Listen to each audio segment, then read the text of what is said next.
I would like to call the Camarillo City Council, Camarillo Sanitary District Special Meeting of July 8th, 2026, the Water Reclamation Plant Upgrades Program Workshop to order. Madam Clerk, roll call. Councilmember Santangelo. Here. Vice Mayor Martinez Bravo. Here. Councilmember Kildee. Here. Councilmember Tremblay. Here. Mayor Tennyson. Here. And with that, I'm going to ask the Vice Mayor to lead us in the flag salute. Please stand. Put your right hand over your heart. Ready, begin. I pledge allegiance to the flag of the United States of America and to the republic for which it stands, one nation, under God, indivisible, with liberty and justice for all. Thank you, Vice Mayor. Are there any changes to the agenda? No changes. Seeing none, we will move on to item A, the Water Reclamation Plant Upgrade Project Workshop. And our Public Works Director, Mr. Dave Klotzel, will lead us off. Yes, I'll be getting things started here. Thank you, Chair and Board of Directors. As you can see, we have a team of presenters ready to provide a lot of information on the Water Reclamation Plant Upgrades Program, the largest, most complex project in the history of the city and the CSD. I'll be facilitating the workshop, which is intended to be informal and interactive as we provide an overview of the roles and responsibilities of the program teams, along with an outline of the major elements that make up the current phase of work. The workshop will include an overview of the WRP Upgrades Program, followed by presentation of the Communications and Public Outreach Plan. We'll cover the regulatory landscape that we're in, and also a financial overview, and an overview of the owner advisors' roles for program delivery. You can see that we have a lot to cover, and with the main goal of fully informing the board and public on the current status and confirming the board's alignment on next steps for the WRP Upgrades Program. To help us achieve today's goal, please don't hesitate to ask questions as we go. We'll also pause at the end of each of these sections for any questions or input from the board. Again, the intent for this journey is to be interactive with you all as we cover a substantial amount of information. So to get started, a brief background of the Water Reclamation Plant facility that began with Plant 1 being constructed in the 1950s with upgrades in the early 90s and mid-2000s on the eastern edge of the site. Plant 2 was originally constructed in the 1960s and then decommissioned in 1992. That occupied the central northern section of the site. Plant 3 was then constructed in the late 1970s with a major expansion in the early 1990s and further upgrades completed in the mid-2000s. Plant 1 and 3 continue to operate today with a combined capacity of 7.25 million gallons per day and currently treating 3.5 million gallons a day of wastewater, and that's treated to tertiary recycled water standards. The plant has been very well maintained, but most all components are now at or nearing the end of their useful life. There's been relatively few large capital projects since the last major upgrade, and the aging treatment plant is becoming increasingly challenged to maintain and is in need of upgrades. To address the need for upgrades to the WRP, an initial wastewater master planning effort was performed and completed in 2022. The master plan included a condition assessment of all the WRP facilities and identified conceptual upgrade alternatives, which have then been included in our capital improvement program. The master plan was followed with an extensive upgrades alternatives analysis, which included detailed technical studies and reports and further evaluated alternatives for upgrading the plant. Working through these efforts clearly revealed the high level of complexity involved in accomplishing affordable plant upgrades in a planned sequence to maintain continuous plant operations and regulatory compliance, again with accomplishing the necessary upgrades. It also became very clear that an effective governance structure is necessary to move forward with and successfully complete the WRP Upgrades Program.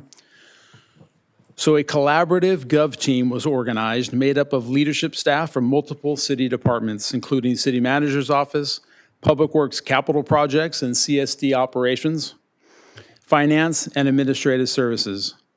The gov team has been meeting regularly for months, collectively planning and initiating the multiple efforts needed to advance the WRP upgrades program. Early on, an important reality became very clear to the gov team that the WRP upgrades program isn't only dealing with wastewater treatment. It also involves the recycled water that the plant produces and then delivers to various customers who directly offset their consumption of city potable water with that recycled water, and that potable water is made up of treated groundwater and imported water. So it is clear that a one water strategy is essential as the foundation for moving the WRP upgrades program forward with integrated management of all our different water resources, which are interconnected in various ways. A one water approach allows us to evaluate all options to optimize the treatment, use, and value of all CSD and city water resources. As the gov team moved forward determining next steps, it also became clear that involving a team of subject matter experts is essential. Fieldman Rolap is developing the long-range financial plan to explore the district's funding capacity and all feasible vehicles to pay for the upgrades. You'll hear more about that soon. Raftelis continues to evaluate and advise on utility rates. RMG is providing communications and public outreach services. And Jacobs was selected through a competitive proposal and interview process to provide owner's advisor services for the upgrades program. Jacobs fills the role of an independent technical expert representing the city's interests throughout the entire upgrades program lifecycle, beginning from the planning stage where we are now, and then through eventually final design, contracting, construction, startup testing, and commissioning. A brief overview of Jacobs' role as owner advisor includes bringing technical expertise and program management to the process to bridge the gap between complex technical requirements and management decisions, including collaboration of all stakeholders, including operations staff, and taking an affordability-based approach to explore all options, including rehabilitation of the existing plant and or building a new plant offsite. The efforts by Jacob have been broken down into phases, with phase 1A being what's underway under the current agreement and with the ultimate end result of determining the preferred upgrades program for the board's consideration.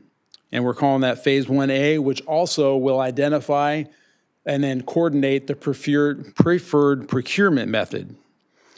The subsequent phases after that, phase 1B, and then followed by phase 2, will take the project into the next stages of moving into that procurement process for contracting for the construction, and then oversight of the construction and startup and commissioning process. So future phases to be determined based on the outcome of phase 1A. And a critical element of all of this is, as owner's advisor, ensuring that the continued operations and regulatory compliance is achieved during the entire project. And you will be hearing more detail on Jacob's role coming up. So real briefly, a look at progress to date on the owner's advisor, with the agreement being awarded in early April, followed by the notice to proceed in the middle of April. Jacobs then submitted the request for all relevant data needed to proceed.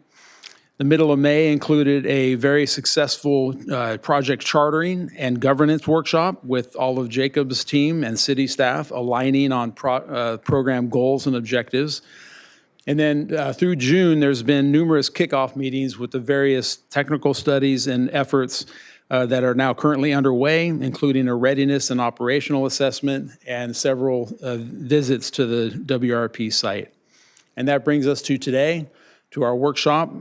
And you'll see a look-ahead schedule for next steps in a bit with Jacob's presentation. And that's going to include a lot of work that's yet to be completed in the next 18 months. We will be returning to the board at various milestone points during that time. So that concludes the introductory overview, and we'll begin into much more detail on all these elements with further information, but wanted to pause if there are any questions or input at this time. Go ahead, Vice Mayor. Very quick question for the owner advisor. The point about technical requirements and management decisions, that responsibility, are the technical requirements more like regulatory compliance that they would manage that piece, like providing that information and also the management decision piece of it?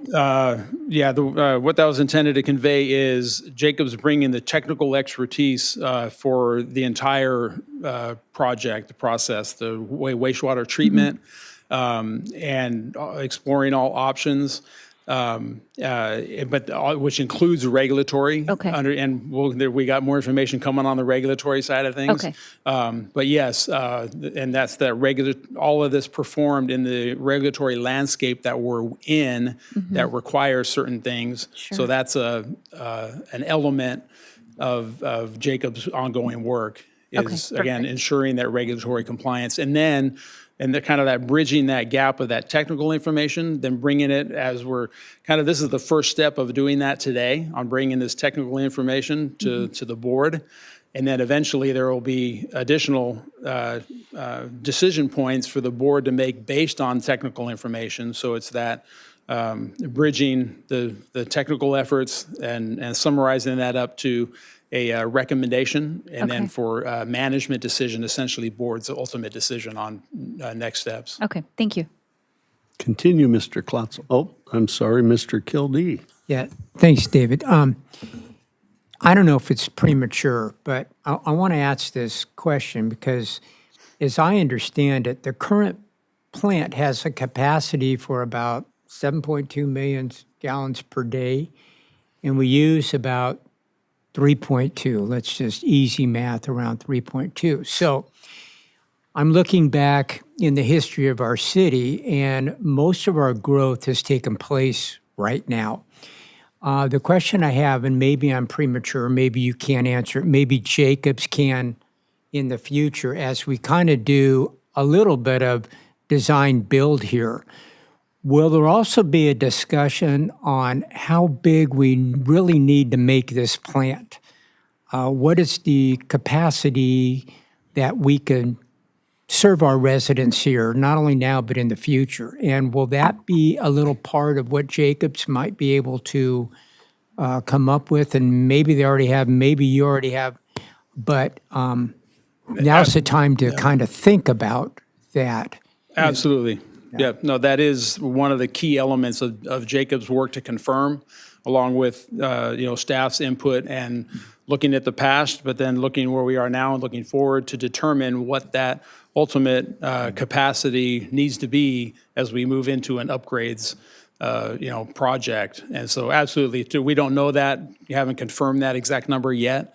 There's many different elements that affect that are being and will be a part of the effort going forward to nail that number down on what should be the total capacity. Yeah, excellent question, and that's exactly one of the main questions that will be answered going forward. Okay, thank you. Thank you. Go ahead, Mr. Klotzel. Okay, that'll take us into the communications and public outreach portion, and turn that over to Peter's going to kick that off with help from Rachel.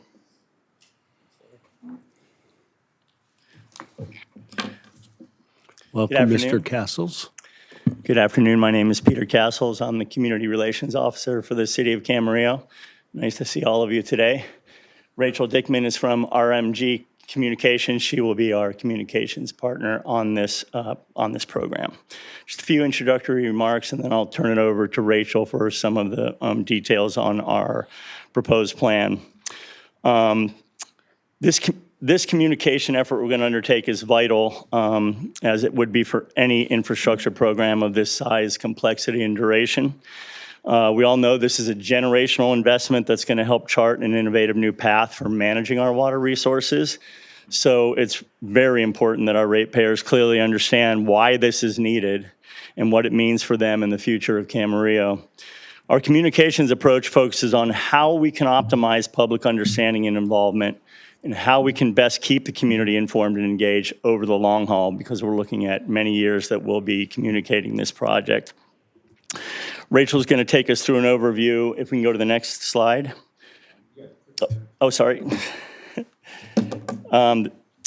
She'll take us through an overview of a few different things: our communications priorities, our One Water branding and identity, our potential toolbox for effective engagement, and then a look-ahead timeline for our first steps in implementing these communications with the community through the rest of the year.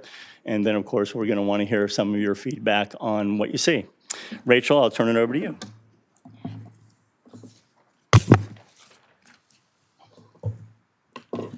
Good afternoon, Chair and Board of Directors.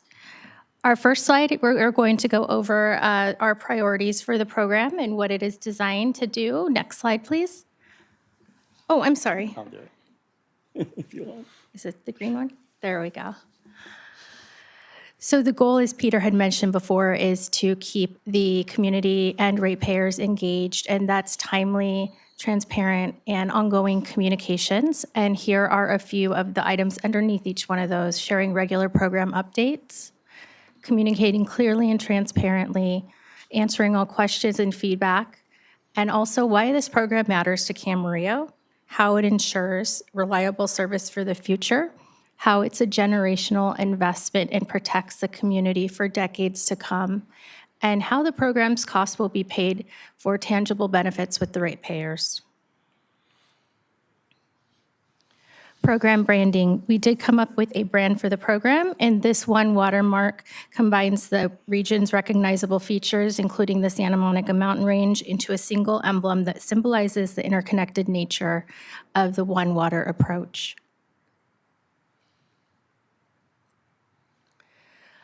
Additionally, we have a plan to engage the community through a multitude of tactics, and many of those are listed here, from public education, and that includes multi-platform messaging, FAQs, educational videos, infographics, plant tours, open houses and public information sessions, business and commercial outreach, engagement with diverse groups, board support and talking points as well, and then a standalone project website, social media, newsletter content, program updates, and media and outreach background materials. For the short-term timeline, we are working on quite a few items, including finalizing the core messaging, beginning the branding rollout of the brand you just saw, also launching the website coming up this August, as well as publishing FAQs, and then developing educational videos. So we'll take questions if you have any on the communications program. Any questions for Peter or Rachel? Mr. Kildee. Yeah, thanks for being here. Just my own opinion, I think a very effective form of advertising is still a little bit of the way that it still is now and used to be, but that's word of mouth. And I think it's really important that all of us speak from out of the same speaker here. So any information that you can share, I think, with all of us here, I think would be really good. So we're all on the same page with this. And my thinking too, just my thinking alone, I think it'd be really cool if we had a little bit of a video or something that we could put together. And I know they're using drones quite a bit. Now, we don't have to use drones, but we could. Just a little video explaining the how, what, why, and where of this project, because few of our people most likely have never even been out to our sand plant. Right.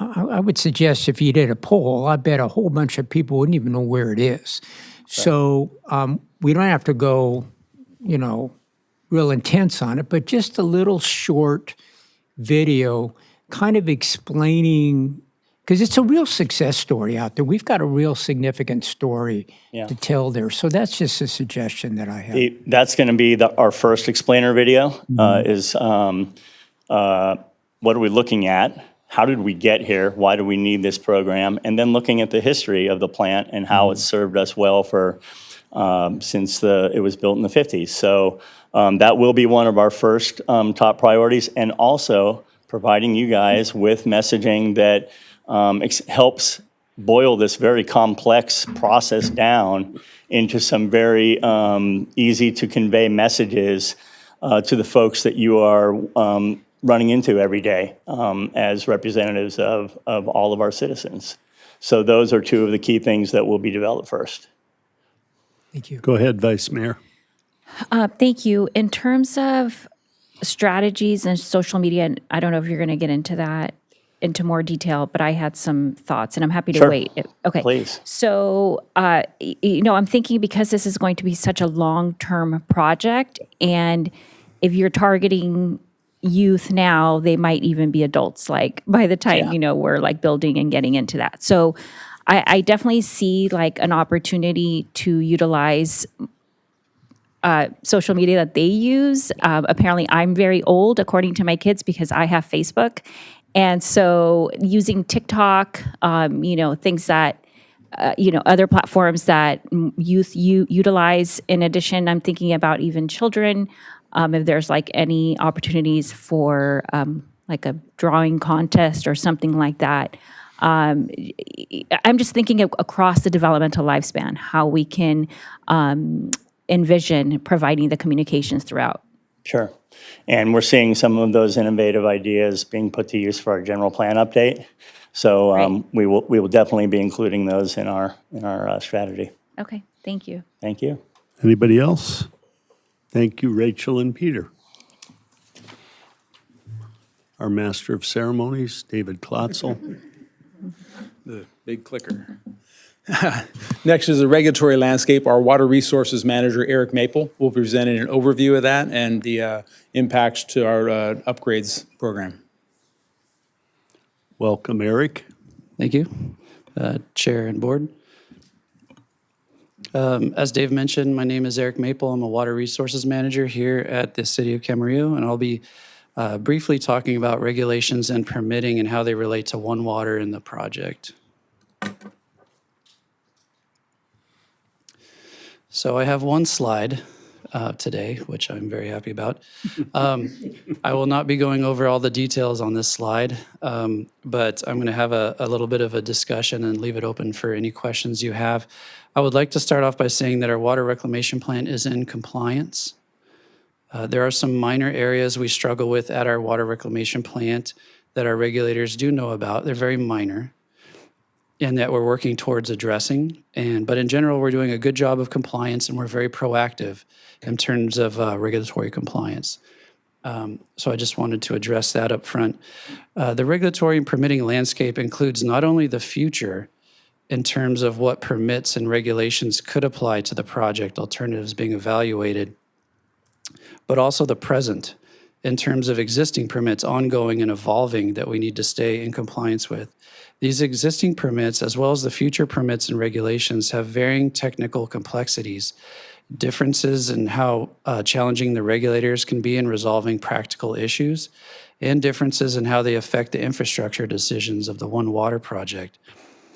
As the One Water project leaves no stone unturned in evaluating all types of water, such as wastewater, recycled water, drinking water, groundwater, etc., to ensure they're utilized to their highest potential and reuse for the benefit of Camarillo users, all water resources permits now need to be considered and evaluated.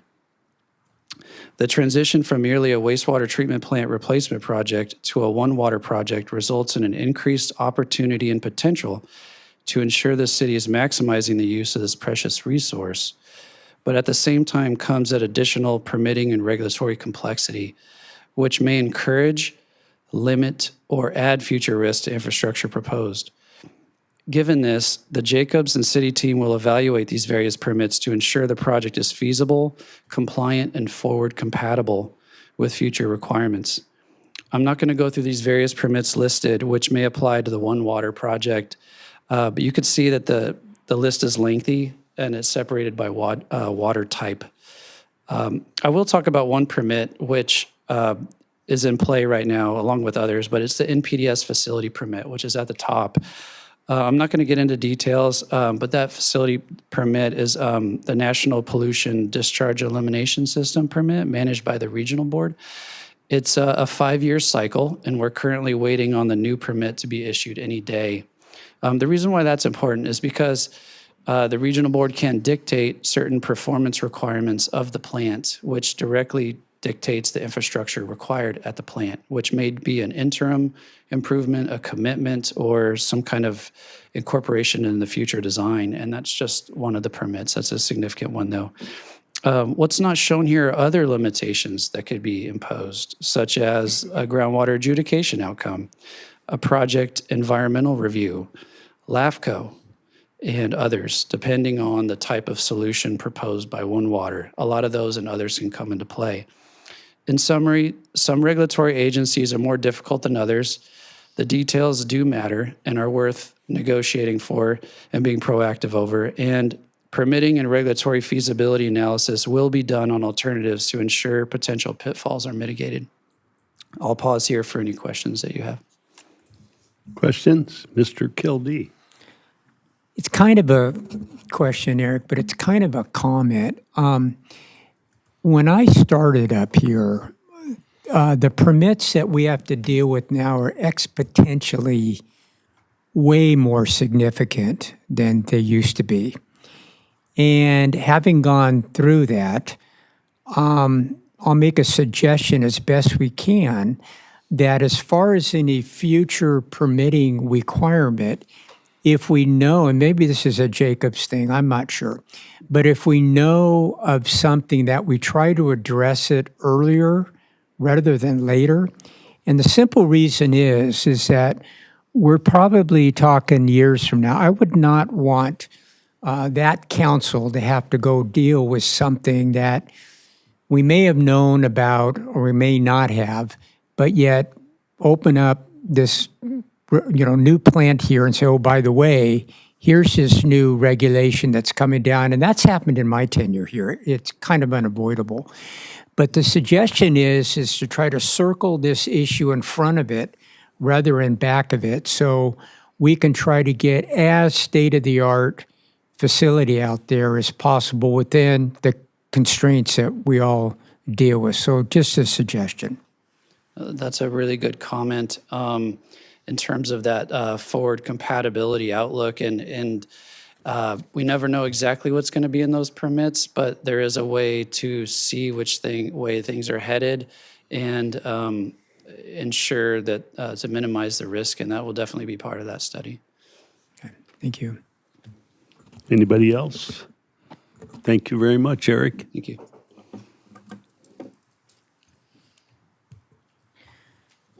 Okay, that takes us to the financial overview section. And Robert and Laura with Fieldman Roll-Up are here today to present that overview. Welcome, Robert and Laura. Thank you. Welcome. Good afternoon. I'm Robert Poor, Executive Vice President with Fieldman Roll-Up. I'm pleased to see everyone again. So we'll be brief on the financial overview. We will not read the RSCC disclaimer, but we are not making any recommendations today. So we view the capital funding program as a mosaic. There are different opportunities to fund the program. The three major funding programs that we're looking at are classic tax-exempt bonds and loans. Loans would include the iBank program sponsored by the state of California, the WIFIA program, which is sponsored by the United States Environmental Protection Agency, and the California SRF program. So each program has its own strengths and weaknesses. And so as we develop costs and operational costs of the program, we'll look at various ways to fund the program. We like the idea of WIFIA because You can go amortize over a 35-year period. You can also defer payments after completion of the project for up to 5 years, so that it would allow you to ramp up your customer rates over that period. Whereas if you were to enter into an SRF loan or tax-exempt bonds, you typically have to start paying immediately. So we like, the mix of different funding programs. And we know, when we've spoken to the council before, we know there are certain challenges with the SRF program, but we do like the interest rate. And so one of the things that we wanted to just mention today as we move forward is, while the availability is not determinable at this point, we know there's still limiting borrowers to $50 million, and it can take an excessive period of time, maybe 2 or 3 years, before we know if we'll get a loan from the state. The long-term interest rate is 2.15%. So comparing that to Treasury rates today, which would be a WIFIA rate, which is over 5%, the SRF program, while it has its challenges and it has its financial covenants that may be onerous, the interest rate is very appealing. As we move forward with the program, we'll make a decision early on whether or not to apply to the SRF program. One of the other reasons we have challenges with the SRF program is the laundry list of things that we need to do prior to getting into the program. So the application package is very technical, both on the financial side and the engineering side. There's a lot of things to be provided to the state just to get into the program. So early on in the process, we'll be looking at making a determination whether we should apply to SRF at all. Similarly, with the federal program sponsored by EPA, there's a long laundry list of things to provide them with a letter of interest. Once the letter of interest is submitted, they'll review that package and determine whether you can apply for a loan. So again, the upfront work and effort is pretty significant with both of these programs. However, we think both programs would be beneficial for this program, for the capital improvements. I'm going to interrupt real quick. What's the timeline on when we can apply for SRF or WIFIA? Is this farther along in the program, or is it something we should do sooner rather than later? That's a very good question. Thank you. It's something we should probably do sooner rather than later. The SRF program typically will take more than 24 months to get from the stage of filing the application to securing the loan, actually executing the loan. So we do think, as we get more information on the program itself and the capital costs and the operational costs, that would be one of our first decisions. We don't think there's going to be a problem in affordability because the interest rate's so low. Thank you. Go ahead and continue. And secondly, with the WIFIA program, there's a similar challenge because of all the things that need to be filed up front. We have the second challenge, which seems to have a bit of daylight to it recently. While the program was very successful since 2018, originally EPA has closed over 154 loans in that period of time, and 48 of those were in California. Since the January of 2025, however, only 2 loans have closed in California. We're happy to say one of them was our client, Amador Water Agency. So we know there was a period of time when participants on our side of the market were concerned if California was ever going to close another WIFIA loan. We think there's daylight now. While it took a significant period of time to get that loan closed, we did get it closed, by diligently pursuing with the EPA staff, getting the loan agreement documented and put in place. Again, it would probably take at least 24 months or close to 24 months to get a WIFIA loan. So, tagging on to your original question, Mr. Mayor, that would be an initial stage decision whether it apply to WIFIA.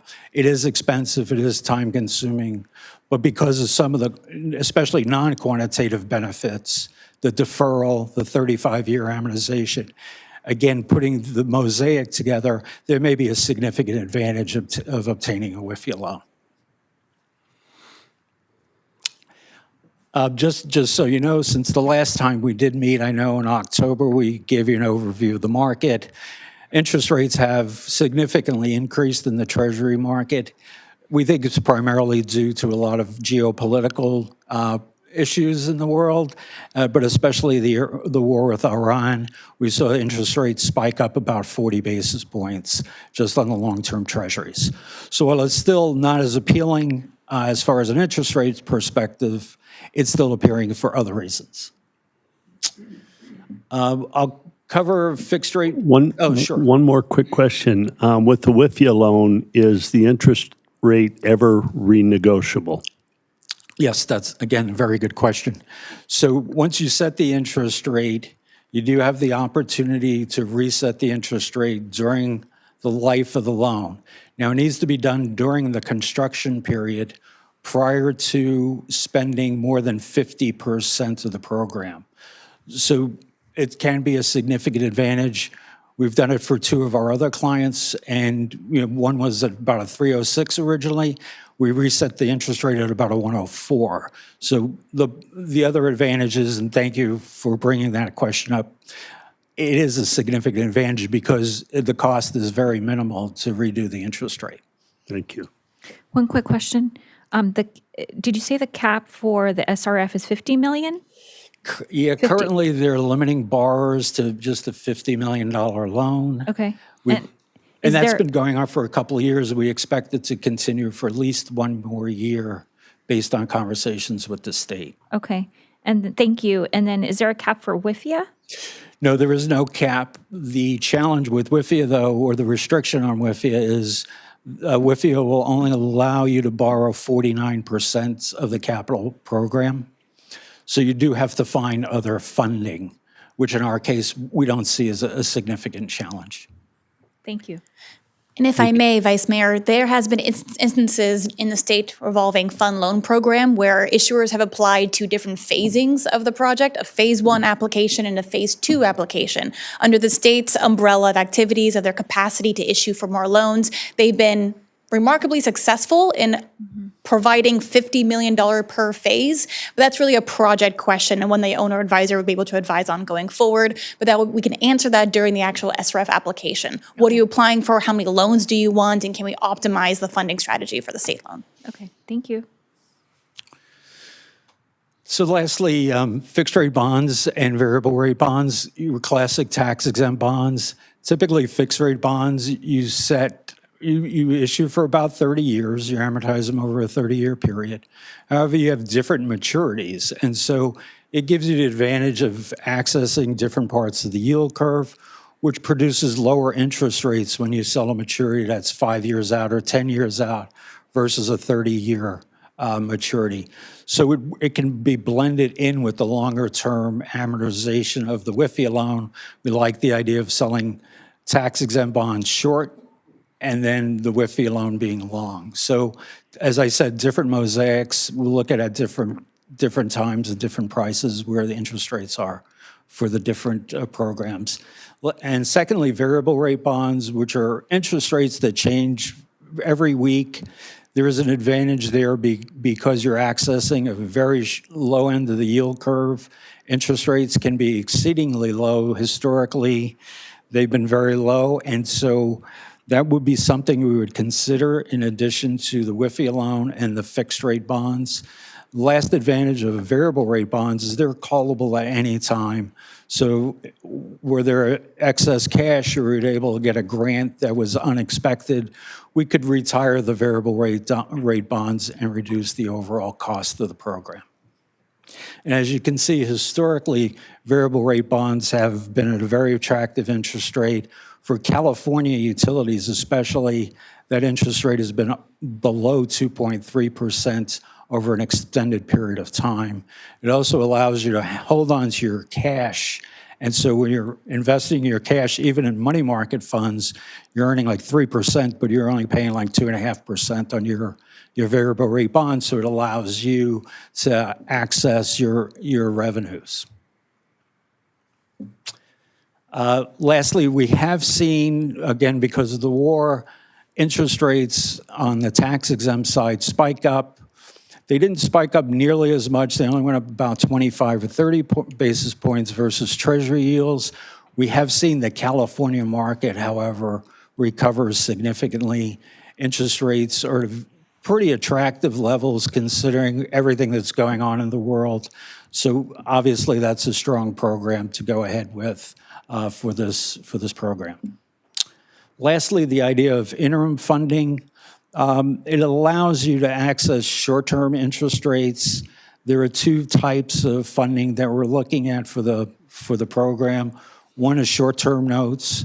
So those would be fixed interest rates for a specific period of time, maybe 3 or 5 years.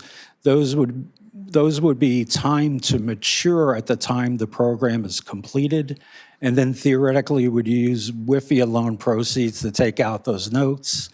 The other interim funding that we're considering is commercial paper, which is a great product. It allows you, again, to just borrow at a very low front end of the yield curve, very low interest rates.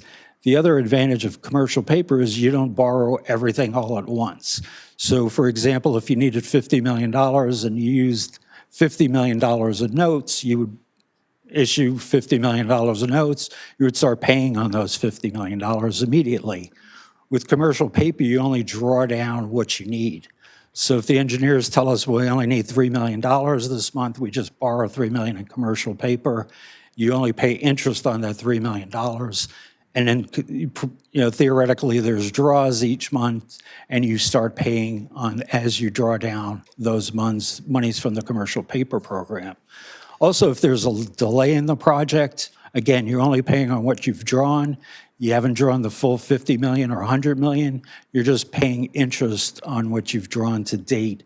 And so if the project's delayed, there's a significant benefit to not paying interest on the entire amount that you're borrowing, just what you've drawn out from the commercial paper program. Isn't that the same vein with a WIFIA loan, that you're only paying on money you've actually spent? Yes, that's correct. So the difference with the WIFIA loan would be you've got a taxable interest rate, which is higher than your short-term tax-exempt commercial paper program. Okay. So we've done that a number of different times, about 10 times where we've paired short-term interest rate products with the WIFIA loan. We've timed it so that when the project's completed, the notes or the commercial paper is maturing, the WIFIA loan is available, we draw on the WIFIA loan and pay off the notes. Okay. So there can be significant savings, especially with a program that's as costly as this potentially could be.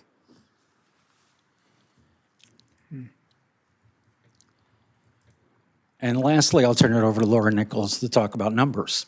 Thank you. Speaking of costs, what we've transpired, what we've done to date last year during the long-range financial planning review is we prepared a financial model that analyzed the cash flow needs of the sanitary district in connection with your budgetary forecasts and your potential revenue charges from the rate study that was concluded the prior year. In our efforts to provide affordability and a capacity analysis, we looked at not only your WRP program costs, but also your non-WRP, your typical ongoing sanitary capital improvement projects. We wanted to analyze as if you were, per the rate study analysis and funding mechanisms, to complete those capital projects over the next 5 to 10 years, how much could you afford to add on with a new large WRP program? Based off of 2 different strategies, we looked at the rates and charges put into effect by the sanitary district and approved by your council members and the board, and then we also analyzed a slightly lower reduced rate revenue to see what that comparison could provide in affordable program management costs. Overall, using the strategies that Robert just went over, capitalizing your interest of the short-term note environment, using WIFIA loan that can push back the cost of those debt obligations to after completion of the project. We've analyzed that ranging from 150 to 330 million is a program affordable capacity of the sanitary district, again, depending on the types of revenue charges that are realized and the charges that are given to your customers, again, taking into account operating expenses that were included in budgetary forecast last year. So that just provides an overall range of costs plus an additional $130 million of non-WRP projects. I understand you're in the works of updating your non-WRP sanitary capital projects, and as your owner advisor takes into account different program level costs during your Phase 1A, this affordability mechanism will be updated using current market strategies, financial options that Robert went over to reevaluate what can be affordable to the sanitary district. And that does conclude our presentation at this time, and happy to answer any further questions. Questions for Robert or Laura? Mr. Kildee. Yes. Robert or Laura, so let's just take WIFIA. That's a federal Yes. program. So if we were to apply for that, if we were lucky enough to get granted that, does that preclude us from applying for any other federal loan program that's out there now? And with your analysis, do you know of a federal program that might come to fruition by the time that we're doing this? And if so, are we nimble enough to apply for that? That's a very good question. I'll answer the last part first. We're not aware of any other program right now that exists that you would be eligible for. Yes, we are nimble enough to shift gears, if you will, and attach to another program if that were to become available. The one restraint on the federal, as they call it, federal assistance, would be there's an 80% cap of the program costs that could be provided by the federal government. So for example, if WIFIA provided 49%, we would be able to only access 31% more of the cost of the program from other federal programs, like a reclamation grant or something like that. So there is that one cap at 80%.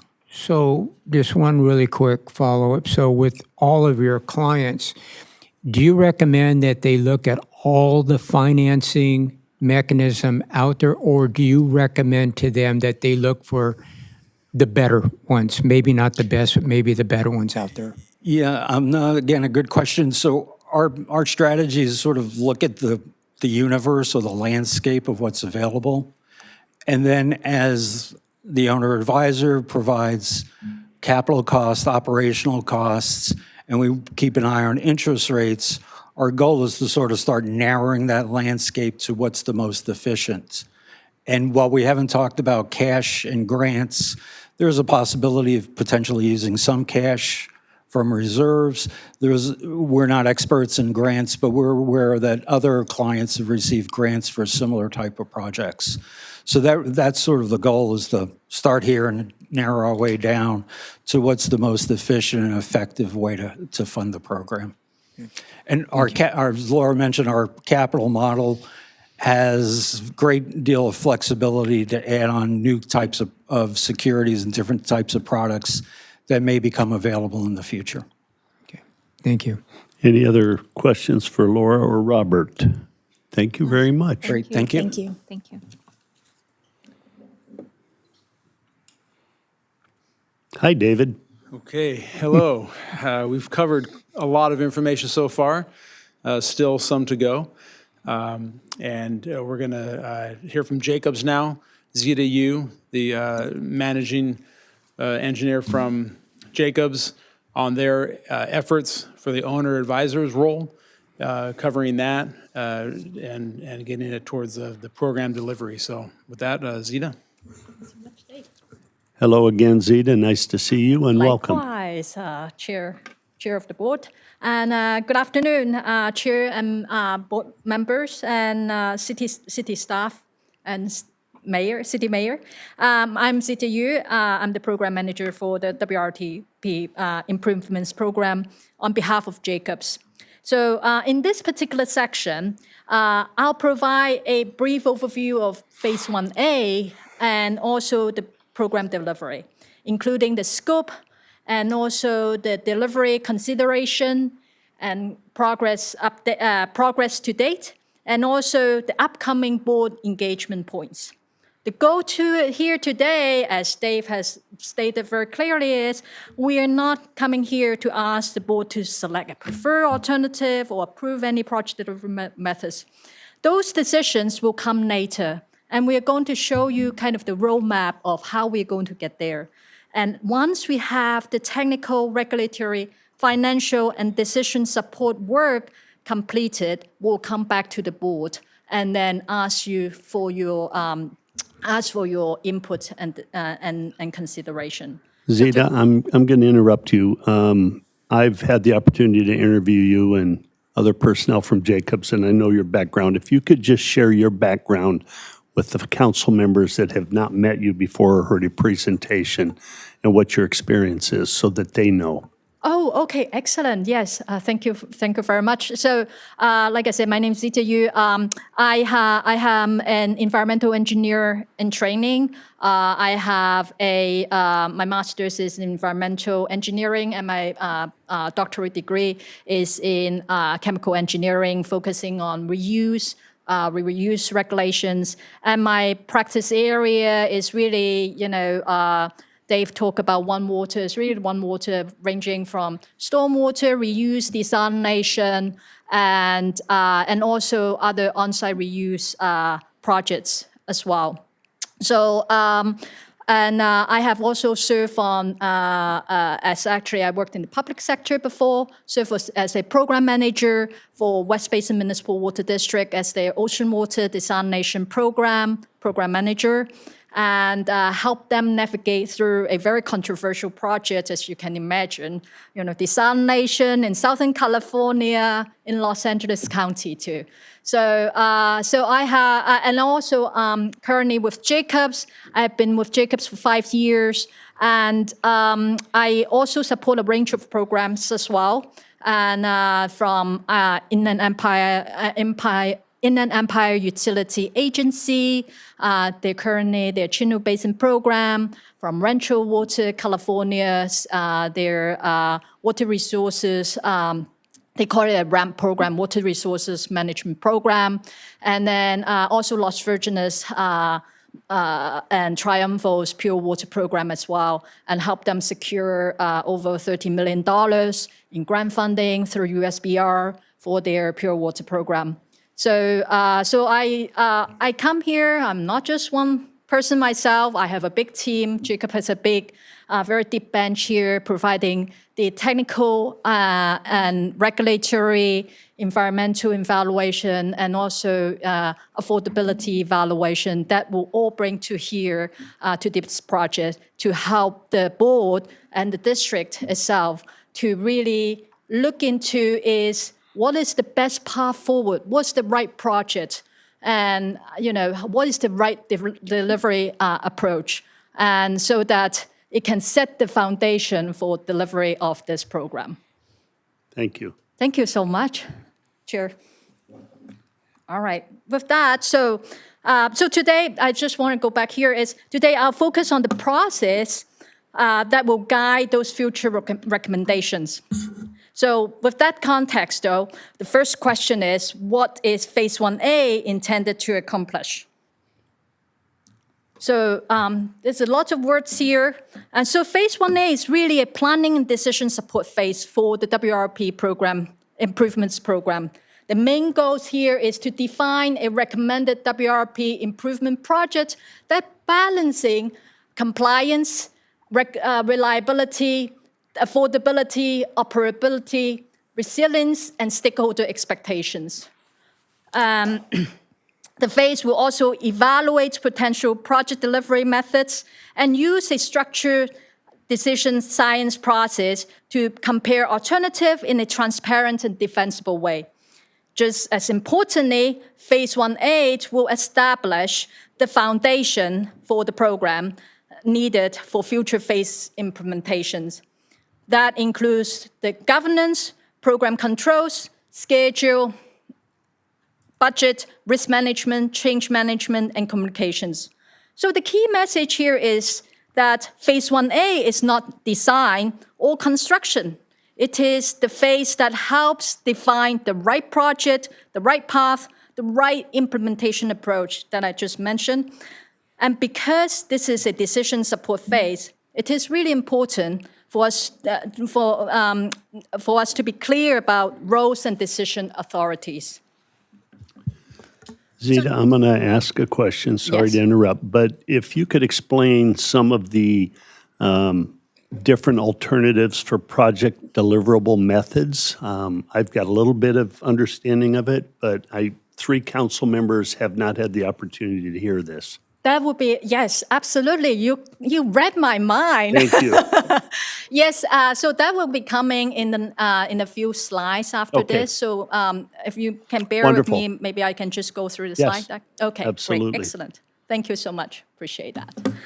So Jacob is serving as the owner's advisor and program manager. In that role, Jacob provides advisory analysis, options, recommendations, program controls, and decision support materials. However, the decisions remain the district's. The decision remain with the district. And the district retain authority for approvals, policy direction, final selections, authorizations, and the release or circulation of the materials that we generate. That decision is important. That distinction is important because Jacobs will help frame the issue, organize the work, evaluate options, and provide recommendations, but the districts remained the decision makers. Any question here? No. With Nope. those roles in mind, the next slide will show how Phase 1A work is organized. So Phase 1A is organized in 6 primary work streams. The first is program management, which includes governance, decision science, board and communication supports, and program controls. The second is the technical studies. This includes the major technical evaluations for design criteria, effluent management, solid treatment, liquid treatment, flood consideration, and cost estimating. The third is environmental and regulatory, which focuses on constraint, permitting consideration, and overall permitting strategy. And the fourth part is the financial and economic support. And in this part of the work, we'll be collaborating with Pam's team, with Philman, as well as with TELUS, to look at affordability and what it means to the district and the community here. And then look at cash flow and funding strategy, particularly on grant funding strategies. And then the fifth part is the project delivery methodology, where different delivery approaches will be evaluated. And the sixth is targeted technical studies, which address specific topics such as operations, equalization, preliminary treatment, disinfection, odor, SCADA, energy, percolation, resilience, and diversions. The important point is that the final recommendation will not be based on a single factor. As you can see here, there are multiple different facets here. It will be developed across technical, regulatory, financial, delivery, and governance considerations. Would like to see if there's any question or comments here. Continue. Nope. Okay. So just as important as defining what is included and is being clear about what is not included in Phase 1A. The slides clarify the boundaries of Phase 1A. Phase 1A include program setup, governance, technical memoranda, alternative screening, decision science, environmental constraints review, permitting strategy, financial modeling, delivery method analysis, and the scope targeted studies. Future phases would include more detailed work, such as preliminary design, expanded environmental documentation and processes, implementation support, construction management, and grant compliance. Items such as final design, detailed survey, detailed modeling, third-party agreement, negotiation, and work outside of the approved scope and budget will require separate authorization. So the key takeaway of Phase 1A defines the path forward. It does not authorize any design work or construction work. Any comments, question? Mr. Kildee. Yes. Yeah, so a little bit of a loaded question here, but now's the time to have a conversation with this. In Phase 1, it looks like it's very comprehensive to me as a layman. In your opinion, is there anything that we should be discussing in Phase 1 that we're not, that might help us in future phases here? Because I'm of the opinion it's important to get a comprehensive discussion from the very onset rather than have something come up to us, later downstream, pardon the pun, than what it could be. So is there anything that you can think of that we should be considering in Phase 1 that we're not, perhaps?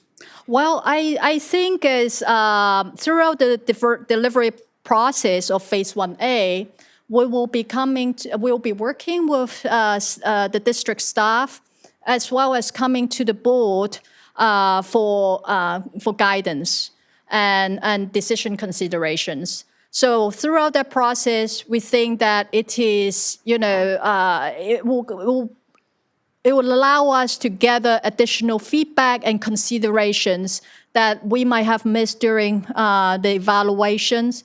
But I think, throughout this process, with our technical expertise that are on our bench, guiding the process, with the city staff the city set up very well and the treatment plan so well, guiding us to evaluate the process. We think we will be able to capture a lot of the things. And, some of the aspects that Eric actually addressed, like, I understand that your experience about regulatory changes, some happen very abruptly, and it is really impossible for a project that planning for 50 years to be anticipating something, further down the road, 30 years after commissioning. So I think we'll do our best as best as we can. And in our planning process and also philosophy is that the plan will be adaptive to changes in the futures. So we are not because we cannot keep engineer and assuming things will happen, but we do not know when. But if you do it now, the technology will become superseded in 10 years. And if the regulation does not come, then the money you spend is not a wise investment. So we also wanted to give that flexibility for the city to address those uncertainty in the future in an adaptive fashion instead of loaded in the front where the ratepayer will need to be carrying a higher capital cost project than what is necessary needed to address the real problem and issue challenges that needs to be addressed today. Okay, so this is the first time I've had the pleasure to meet you. So I just want to ask one final question with your level of expertise, which is significant. You're comfortable that the Phase 1 that we have at this particular point, pardon the baseball pun, but it kind of covers as many of the bases, if not all of the bases that we're capable of covering at this particular time in this project? At the planning level, yes, but as the project evolves, depending on the project delivery methods that will be selected in the future, there's also different elements that might need to put into consideration, maybe concerning construction methods, maybe concerning a grant compliance, or even technology. So some of those might come into play in the future, and it might be a major decision that really require the board's guidance and a decision to continue moving forward. So there, along the path, I would not say that Phase 1A will provide 100% of the answer, but we will do our due diligence to capture most of it so that the program can, those upcoming uncertainty, we can address it. And a lot of it, we also address it through development of a risk management process throughout the entire program. So we have an active risk management register that will be established for the program to help monetize this risk so that you have budget, so that budget can be allocated to address those uncertainty and risks throughout the process. And that register actually will be updated regularly with the project team, and that priority in terms of mitigation measures and all that will be shifted throughout at different phases depending on how the project is being delivered. Okay. Thank you. Any other questions? Go ahead. Thank you so much for your presentation. And I feel like I'm still learning as to what the responsibilities and what this is going to look short-term and long-term. In terms of the financial piece, which is significantly important, when you list financial modeling, affordability, and funding strategies in Phase 1, can you explain that further in terms of, will that be your responsibility to evaluate who and how we should be going about it? You present it to us, to the board, and then we make the final decision? The financial and affordability analysis, we have a model called a tech model, which we use for a lot of municipal projects for our clients to really look at is, what Philman's work is going to come out and what Rastilla's work is going to come out. And then it fits into our model. And it helps us to essentially phase the program and also package the program. So depending on I think Philman covered the funding capacity and also, the appetite for like maintaining steady rates and such.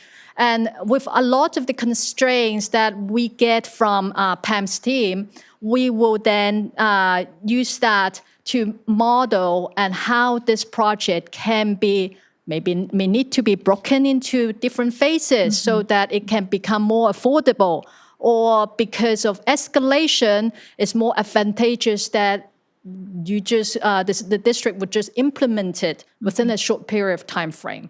So those things will need to be modeled, and you will be able to see that visually how different changes will affect that affordability lens. Okay. And grant funding will be a very important, instrument, I think, for not just for Camarillo, but a lot of agencies also benefited from it. So that is also an important piece, because if you receive, the district receive grant funding, it lowers the capital cost. There's also potential, local resource plan from metropolitan water districts that would fund the O&M aspect of it, if it's, using the one water lens. So there are many different in play, and our financial modeling is to bring in all of these different variables so that the board, the city staff can see it and compare various aspects, and looking at how the project should really be appropriately phased. Okay.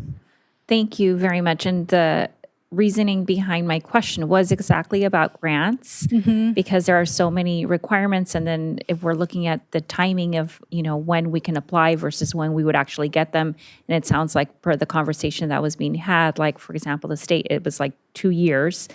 So how we can ensure that we can fit all of those plans in and then be as effective as possible. So I think I understood what you were saying. I'm sure there's a lot more to learn. So thank you. Oh, yeah, you're very welcome. Thanks for the question. Any other Questions for Zita? Thank you very much, Zita. All right, that's great. Well, thank you so much for the questions. So the next step, we talk about, decisions and all of that. And the role of this particular, do you have any questions? You have a question, Mr. Tremblay? Sorry, yes, I. Oh, okay. Okay, all right, great. If not, make sure you keep that question and ask me, though. All right, thank you. And so because this phase is really about defining a path forward, the team is going to use a structured one water decision framework. Wait, is that full? Is that?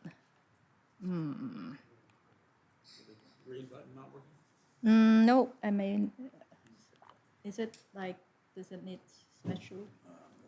Oh, that's too many times now. Oh, goodness. All right, the next one. All right, making decisions. So that's very important. I think we feel that it's important for you to understand the process too of like how decisions are actually made. So decision framework is organized around 3 basic steps. So first, the team will define and gate the alternatives. This means confirming the problem, screening feasibility, and narrowing the range of options to those that are viable. Second, the shortlisted alternatives will be scored using agreed one water criteria. Third, the team will recommend a preferred strategy, including phasing and the appropriate delivery approach for board consideration. The important point is that the alternative are not scored before they pass the initial gates. An alternative first needs to be feasible, permittable, aligned with program objectives before it is evaluated in more detail. The scoring lenses shown here in this slide include regulatory feasibility, affordability, portfolio value, and resilience. The detailed criteria will be refined through the decision science process. Any questions on this? Continue. Okay. So once the preferred program paths become clearer, the team will also evaluate how the project should be delivered.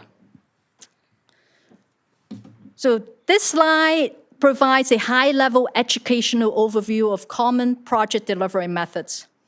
The main differences among these 5 methods is when the builder joins the project, when the price is established, and how much control the owner retains, and how risk is shared. So we will start from left to right. So design bid build, which is DBB, see here in this slide. So in a design bid build framework, it keeps design and construction separate. So it generally gives the owner more control during design, but the contractor joins later. And I think that is a typical process that the district uses right now. So the second one is the CMA, what we call CMA, or Construction Manager at Risk. So in this particular model, it brings the contractor in during design to provide input on cost, schedule, and constructability. A third item is DB, is design build, which combines design and construction under one team. And then progressive design build allows the owner and the design builder to collaborate before the final scope and price are locked in. And P3, which also known as public-private partnership, may transfer more long-term responsibility to a private partner, potentially including financing, operations, and maintenance. No delivery method decision is being requested today. The appropriate method will be evaluated later based on the preferred project risk profile, funding requirement, procurement requirements, and the owner priorities, which is the district's priorities. Any questions here? Yes. You've been with Jacobs 5 years. I know you have a fellow from Jacobs with you. What is the most preferred method of delivery in your experience or your experience on this type of project? It is very, very project specific. So, and the nature of the project specific too. So, and sometimes, and also sometimes it's owner priorities can be a driver and the only primary drivers. We have seen, for example, well drilling, for example, typically they do not go with progressive design build or even design build. The reason why is because there are very few drillers out there in California, period. So you wanted to get the competitions and all that, but the design build or progressive design build help accelerate the schedule. So that sometimes owners might make those decisions based on the schedule. Maybe it's compliance, maybe they need to get more water sooner. But for this particular program, we'll need to evaluate it because we need to first define what the program is first. Is it a retrofit project? And if it's retrofit, where needs to be retrofitted? Is it a brand new project? We do not know. We'll go through the analysis and then bring forward the alternatives and the recommendation to the board for consideration. And after that, then we'll go through that. And a lot of the things that I named, like I have named before, like risk profile is a very important factor to consider too, because with these different mechanisms, there are different risk transfer here. So the more you move towards the right-hand side of the slide, the more risk you're transferring to the the developer. So, but that also comes with a price itself.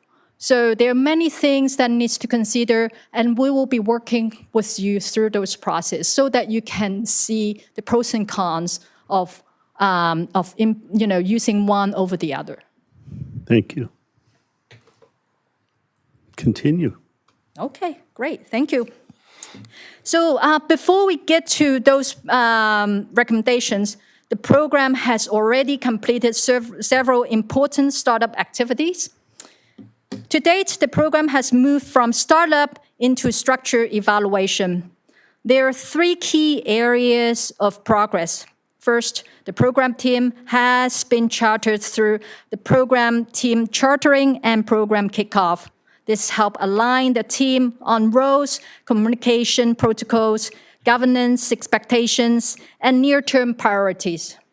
Second, the technical work streams have been mobilized through early coordination and kickoff meetings. Third, the WRP baseline has been advanced through the condition assessment site walk. This early work is important because it creates the foundation for the next stage, which will focus on alternatives development, evaluation criteria, regulatory and financial consideration, and future board recommendations. Any questions? Nope. Great. So the next slide will show how the work is expected to unfold over Phase 1A and where board engagement is anticipated. So this is a very, very busy slide. I apologize, and I will. I wanted to help you focus on the purple diamond there, but I'll guide you through how the work is organized first. So the work begins with establishing the program foundation, including chartering, governance, organizational readiness, and program controls. The next major phase is developing and evaluating technical options. This includes decision criteria, effluent use strategy, solids treatment strategy, and liquid treatment strategy. From there, program moves into selecting the preferred program pathway, including preferred alternatives, alternative selection, funding strategy, and implementation phasing. The final major step is defining the recommended program delivery strategy. The purple diamonds show the plan board consideration points. These are intended to bring the board in at key milestones rather than asking you all for all decisions at once. early board decisions will focus on program objectives, governance, and strategic direction.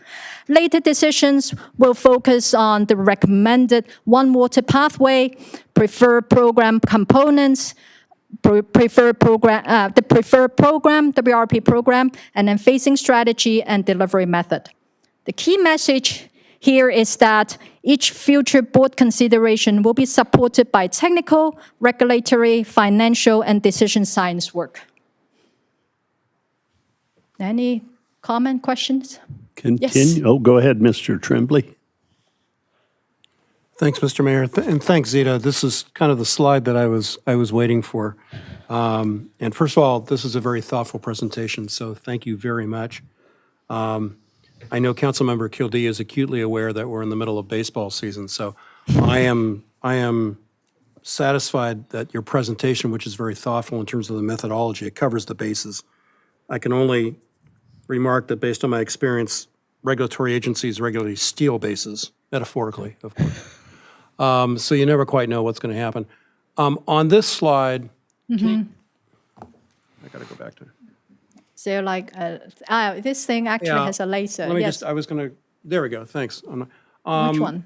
On the selection of the preferred program pathway Yes. gets us out to October of next year, October 27, and you're running, am I reading the definition of the program delivery strategy correctly in that basically concurrent with that decision is going to be the decision on procurement?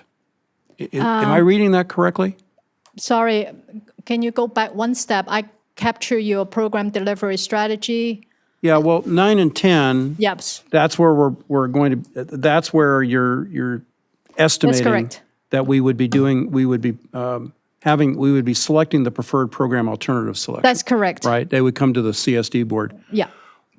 And then under number 11, the program delivery strategy, that would be the procurement method, basically, That's right? That's just correct. another way of saying a procurement method. That's correct. Are you comfortable with running the procurement strategy decision-making process concurrently with numbers 9 and 10? Well, so 9 and 10 is going to have a lot of the information needed. So, for example, the phasing will already be essentially established based on the affordability evaluation that we'll be conducting.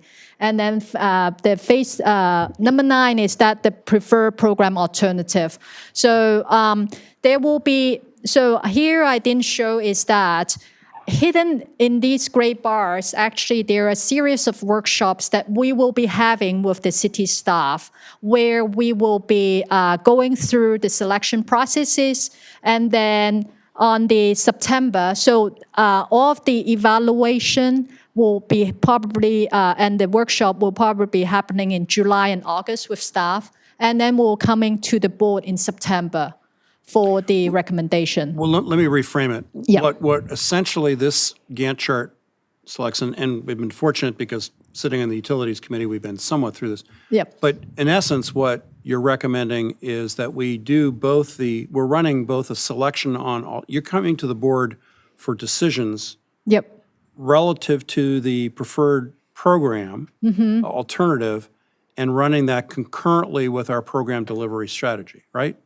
The program delivery strategy would already be, our current plan is will already be formulated. So the decision on the, so essentially the consideration 4 and 5 is going to come to the board in September, but those staff will already have a recommendation established that will go through the board agenda processes going to the board in September. And then with the same as the program delivery method, we will be working, starting probably earlier than what is shown here, and then working, and then so that we can come to the board, maybe October, maybe November. So this is, I would say, is that the schedule will shift a little bit because some of the progress process might include more longer discussion with city staff. and to establish the information needed. Right, where I'm going with this is that, depending on the alternatives that are selected under 9 and 10, Yep. there may be one alternative may be best approached using a particular form of delivery strategy, That's like correct. a DB, like a DBB. Whereas another alternative may be best approached by a different form of procurement method. Would you agree? Generally speaking? Potentially, yes. Potentially. You're absolutely, And so I just want to make sure that we're leaving enough time and space for an adequate decision-making process on the alternative selection, thereafter followed by the procurement strategy. Because we're going to have to be looking at those at roughly the same time the way you have this laid out. Yes. I don't have a problem with it. I just make sure I understand it, knowing that the alternatives, depending on which way you're going, there may be a better, if you do one alternative, we don't want to do a design bid build for Pete's sakes. We want to do Oh, yeah. a DB or a or a PDB. So you're satisfied that the way this is laid out in terms of timeline Yes. gives us an adequate opportunity to look at both of them, because those are the two key milestones in Phase 1A, right? Absolutely. So the sequence here that we have established in our current scope of work is we will select. There will be a selection of a preferred program alternative, Right. a single program alternative, and then we will go into the financial analysis, and that will also help, and then also feed into the program delivery method. So a selected preferred program alternative needs to happen first. So we are not going to have program project delivery methods on all of the alternatives that are being considered. Okay, and based on Jacob's experience as an OA, this is what's set forth in the Gantt chart is a typical representation of a decision-making process that you would advise public POTWs to go through, right? Typically, that's what we do. But again, there is if there is a desire to have that integrated, we can work with the city staff to make that adjustment. I'm not necessarily advocating. I just want to make sure I understand the timeline. Yeah. So the timeline is approximately. This is how we typically lay out. Is if their project, then we'll evaluate how that will be delivered, because the phasing is very important. Right. How we're going to break out that, and that is and only the selected program alternative will go into the financial analysis to look into phasing. Okay, all right. Thank you. Yeah. Thanks, Mr. Mayor. Continue. All right. So that brings us to the end of Phase 1A. So in summary, Phase 1A is intended to define the recommended WRP program path, evaluate alternatives through a structured and transparent process, and prepare the district for future implementation decisions. Jacobs will provide independent advisory support and decision-ready materials, while the district retain decision authority. With that, I'll pause here and welcome more questions from the board. Any questions? Mr. Kildee. Yeah. Thank you. I'm going to piggyback on Mr. Tremblay. And like all of us, I've been through a whole bunch of timelines. And this is really assertive here. And my experience is that you can almost, expect a couple of hiccups here when you're doing, especially a project of this magnitude. So if in fact that can and perhaps will happen, do we have the flexibility enough to get down to, because, the bottom line of all this stuff, I think, is to get down to, I believe it's 9 and 10. Do we have enough flexibility to stay with this timeline if in fact we have a couple of hiccups that are unexpected? I think we built in a little bit of buffer, but I think if it's the hiccup is related to the city require more time together to have more thoughtful discussions and to provide guidance to Jacobs. I think that timeline is really, the flexibility is the city will be expecting the city to provide that flexibility because the timeline is, because the timeline is, the additional time is needed for that decision making process. We also understand, as we learn more about the project, it's really complex. There are lots of things that it's not something that even assumption that Jacobs can be used to do our technical analysis can be developed like overnight or in a very short period of time. We understand that. So we'll work really closely with the city, the Gov team to work on those details. And if that adjustment is needed, I think, I think that understanding from the city about the schedule needs to be adjusted will be understood. Okay, thank you. Any other questions?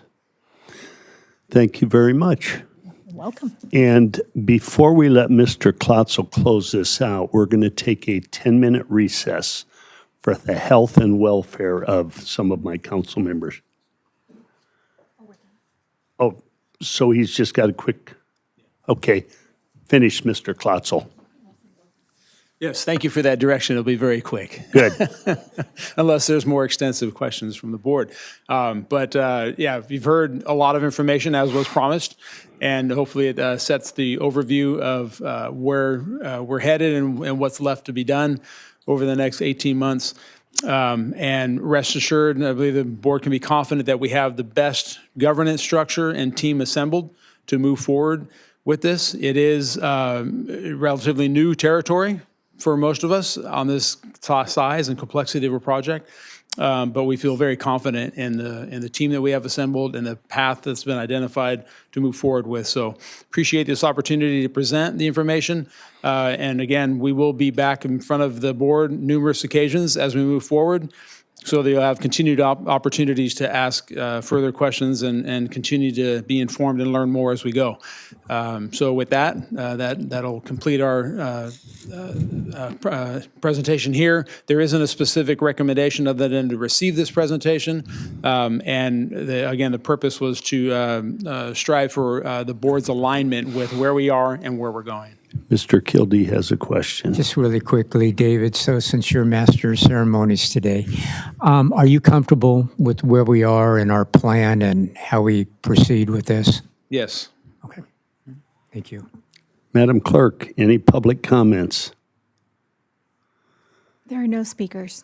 All righty, then would our city attorney please Yes. read the Quickly, closed we session do have items? 2 items on closed session we'll be recessing into. The first item is the OPV Coalition versus Fox Canyon Groundwater Management Agency litigation, as well as another matter under Government Code Section 54956.9D2. And there's one matter, and if there's any reportable action, I will make that report. Thank you. We will recess to closed session.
I would like to call the regular meeting of the Camarillo City Council and Camarillo Sanitary District for July 8th to order.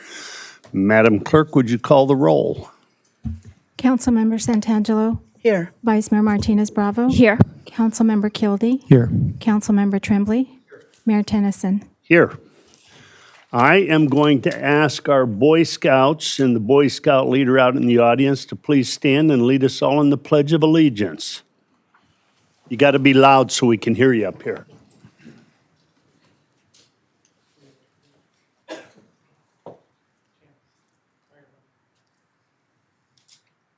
Please join me in the Pledge of Allegiance. I pledge allegiance to the flag of the United States of America and to the republic for which it stands, one nation, under God, indivisible, with liberty and justice for all. Thank you.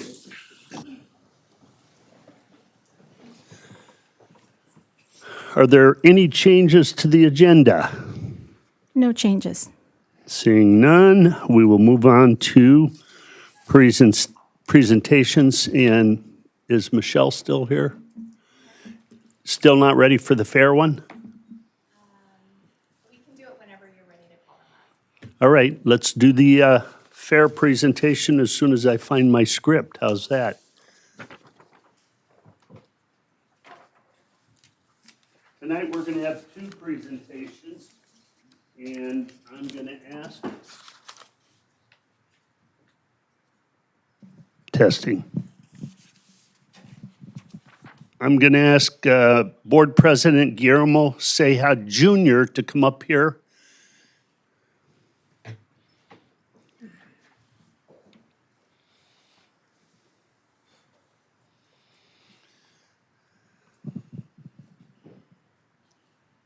Hello. How are you? Hi, young lady. How are you? Hello, his daughter. Do you have a name? Pardon me? Diane. Hi, Diane. The Ventura County Fair is a valued tradition in our region. In fact, I walked down the hallway on the way in here, and I counted 26. I don't know if there's more somewhere else, but we have 26 fair posters from various years throughout the history of the Ventura County Fair. We appreciate the work of the fairgrounds, its youth leaders in making this event possible. We especially appreciate the role the Junior Fair Board plays. Are you on the Junior Fair Board? Not yet. Plays in encouraging youth leadership and community involvement. On behalf of the City Council, thank you for being here this evening, and we offer you our best wishes for the successful Ventura County Fair from July 29th to August 9th. How many days? 12 days. Wow, that's a lot of corn dogs and chocolate-covered fair food and stuff. So would you like to say something, Mr. Ceja? Good evening, everybody. This poster here, we had 300 applicants submit their drawings, and our theme this year was Find Your Fun. And our first place winner was a Camarillo resident, a ninth grader, Annalise Chang. She created this poster, and it was fitting for our theme, so it was a unanimous vote. And you'll see this throughout the fairgrounds this year's fair. Our second place was Mika Sanchez, a 10th grader from Ventura. And then our third place was Simone Sapiro, a 6th grader from Simi Valley. So we appreciate all the applicants and the interest. Every year this is growing. We have more and more applicants. And we get our elected officials and fair board members to vote on which one to use. And that's usually, it's getting difficult. So. But yeah, great artwork. Yep. You know. Now we have 27 of them. 27 of There those. you go. Yeah. Well, And this thank you is very our much. 151st fair. How many have you been involved in? This is my fourth one as Okay. a board member. All right. Thank you very much. Congratulations. Did you want to say, what's this? That also goes with. Okay, thank you. Oh, let's get a photo.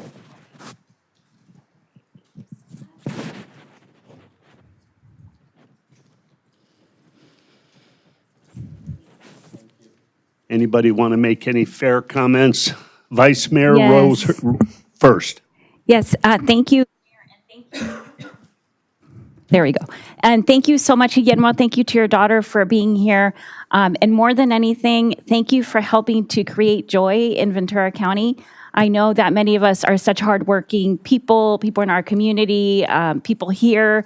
And the reality is we always need to find joy and to celebrate.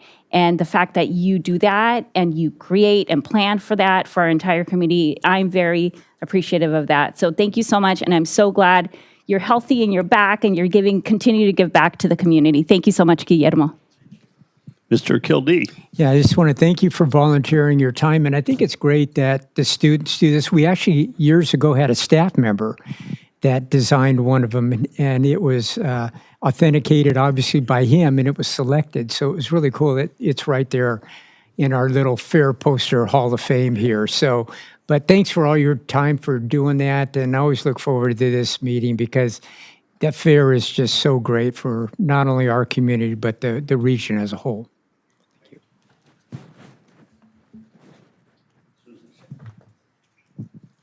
Thank you for being here for tonight and for bringing us our gift. Whoa. We really appreciate adding it to our collection. But thank you so much for the work that you do to bring us the fair every year. And I love the tradition of having our kids design this fair poster. I think it's just a great tradition. Thank you. Mr. Tremblay. Thanks, Mr. Mayor. Those of you who don't regularly visit chambers, we have a tradition on our council. If we agree with all the other council members, we simply say ditto. So I will say ditto. Thank you very much. Thank you. Good evening.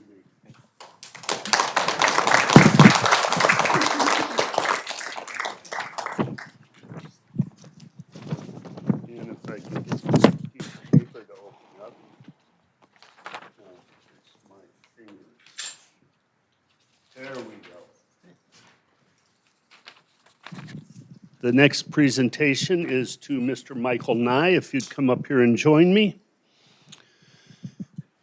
We want to recognize Michael for 38 years of distinguished service with the Area Housing Authority of the County of Ventura, including the last 11 years as the Executive Director. Michael, thank you for your leadership, your commitment to advancing affordable housing opportunities throughout Ventura County, including here in Camarillo. Your years of service have made a meaningful difference in the lives of residents and families throughout the region. On behalf of the Camarillo City Council, thank you for your service, and we extend our best wishes to you as you move forward into semi-retirement or full retirement. We'll call it semi. All right. So on behalf of the city, we'd like to give you this certificate of recognition, and I know Michelle will want a picture. Would you like to say a few words? Maybe people in the audience don't know what the Area Housing Authority does. All right. Let me see if I remember. The Area Housing Authority is the HUD mediary between our residents and HUD. We assist low-income, affordable folks with vouchers, the Section 8 voucher program, and then also we own and administer some units here in town and throughout the county. We actually represent 7 jurisdictions, including the city of Camarillo, my favorite. We have been since 1972. We've been doing this for our community, and we're very proud of the work we do. Most recently, we completed the Vista Camarillo apartments on Berry Street with the great partnership with the city of Camarillo. And it was, I want to thank not only the present council and staff, but former council members and staff for their vision and allowing us to be a part of that. It's something that we're very proud of as an agency. And I'm proud that that was my last project that I would work on here in my hometown of Camarillo. So thank you. Congratulations. I'm sure that some of my council members may have a comment or two. Mr. Kildee? Yeah, we have a long relationship with Michael. And I can remember years ago now, Michael, that we weren't sure how we were going to get these projects off the ground. And there's kind of a saying, better call Saul. It was called better call Michael. So we made the conversation, we made the call to Michael, and you really helped us get that happen with several pre-project. The culmination is the Vista Camarillo, and we couldn't have done those projects that were so sorely needed throughout our city without your help and your expertise and your knowledge. And I want to thank your family, all your friends for sharing you with us all these years. And I know that it's a regional operation that you've got, but you're especially beneficial to Camarillo, and the projects that you help shepherd through will not be ever forgotten. Neither will you, neither will your leadership in this. And I, from a personal, standpoint, really appreciate you always, A, taking our call, and B, figuring out a way that we can get this thing over the goal line. So thank you. Good luck in the future. And hopefully, we'll have some more conversations with you, maybe in a much different way. But I wish you nothing but continued success. And again, your efforts in our city will never be forgotten. And I want to thank you for that. Anybody else? Vice Mayor. Thank you so much. So I always say that serving on city council has been extremely rewarding because not only of the work that we're doing, but because of the people that we meet. And I did not have the honor of meeting you prior to council, but after that, I know that's where we've kind of ran into each other and met each other at different events. And I know you're behind the scenes on so many of these projects, and your name is going to be really behind all the impact that Camarillo residents, especially those who are really struggling. And I really thank you for that, and I wish you much success. I hear that when you go into even semi-retirement, you're even busier than when you had a full-time job. So good luck with that, but very, very thankful, so thank you. Susan?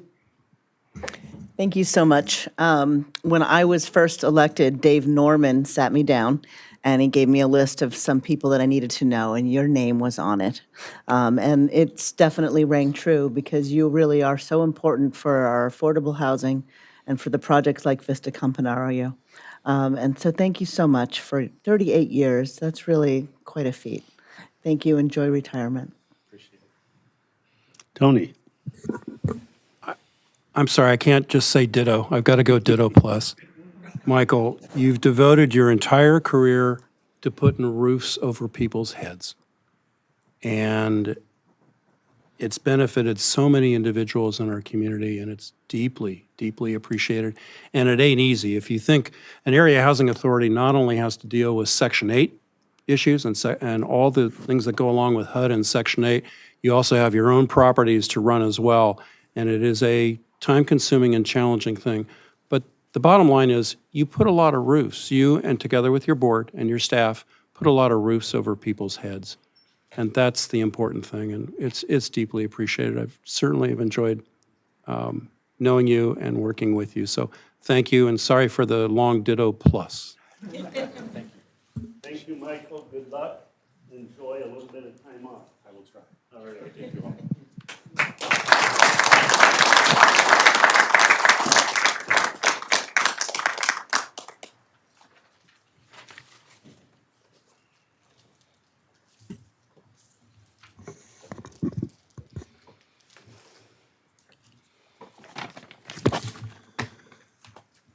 Madam Clerk, are there any speakers for items not on the agenda?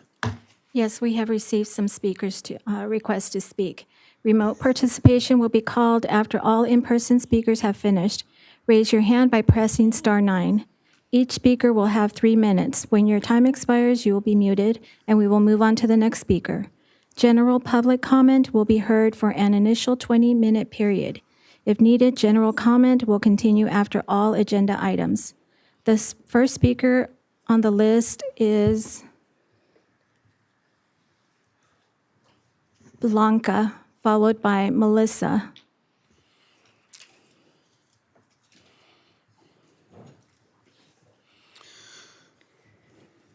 Welcome, Blanca. With 805 on DocuFund. At the beginning of each meeting, just as we have done since we were children in school, we stand and recite the Pledge of Allegiance. We end with what I believe are its most powerful words, with liberty and justice for all. Not for some, not only for those who look like us, worship like us, or were born here, for all. This past week has been a moment of historical dissonance. As we celebrated our nation's founding and the ideal it promises, we also approach the one-year anniversary of one of the darkest days in our community's recent history. On July 10th, 2025, here in Camarillo, more than 340 people were taken in the Glass House raid. They were members of this community, many undocumented, and others actively following the legal immigration process. More than 340 families were forever changed. In an instant, many lost not only loved ones, but also their faith that this country would live up to the ideals it asks us to pledge allegiance to. In their darkest moment, our community was not indivisible. In fact, in many ways, it has remained divided over the harm that was done. Over the past year, many of us have stood before this dais, offering ideas, asking for leadership, and urging this council to acknowledge that the Glass House raid happened here in your own city. Yet many on this council have declined to do so. Despite that, federal court records in the case involving the acquitted Professor John Caravello identify the location of the raid as Camarillo, California.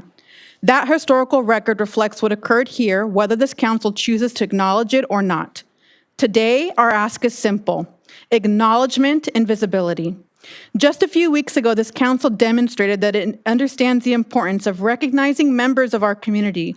While not every council member personally identifies with the LGBTQ+ community, you acknowledge the importance of their dignity, equality, and inclusion.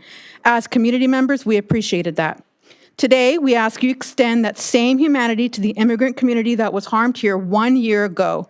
You or your family may not be an immigrant or undocumented, but you have the ability and the responsibility to acknowledge that members of your community were harmed. Acknowledgement is not endorsement. Visibility is not partisanship. It is leadership.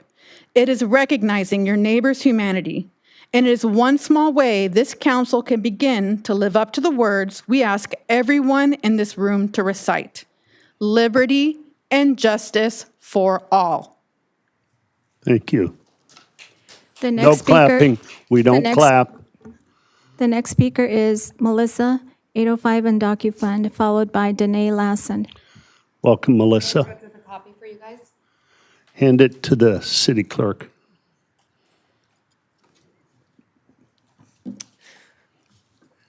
Good evening. My name is Melissa, and I am privileged to be a volunteer with 805 on DocuFund. 805 on DocuFund will be submitting, as you saw, the following non-binding resolution of the City of Camarillo, the City Council of Camarillo, acknowledging the Glass House Farms immigration raids, associated community impacts, and affirming protections for all community members. Whereas the City Council recognizes that federal agents raided Glass House Farms in Camarillo, California on July 10, 2025, resulting in the detention and removal of over 340 individuals working at the location. Whereas upon hearing of the immigration enforcement raid at Glass House Farms in Camarillo, family members, including children, of these individuals inside the facility, along with other community members, arrived at the site to verify the safety and well-being of their loved ones. Whereas during this incident, federal agents engaged in acts of physical force and violence against these individuals, including physical assault, deployment of tear gas canisters, and firing of rubber bullets. Whereas these actions occurred while community members were present to seek information and express concern, thereby infringing upon their First Amendment rights to assemble, observe, and communicate with government officials. Whereas reports from community members, legal advocates, and civil rights organizations indicate that U.S. citizens were among those detained, including George Redis, a United States Army veteran, Professor John Caravello, prompting serious concerns and ongoing legal challenges regarding whether these detentions complied with federal law, constitutional protections, and established enforcement protocols.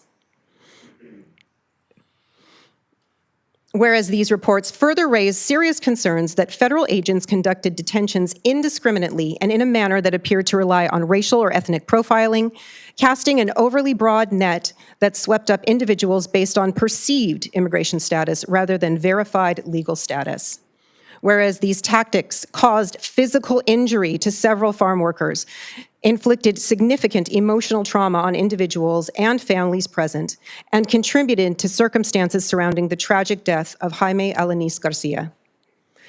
Therefore, be it resolved as follows: the City Council of the City of Camarillo finds and declares the following.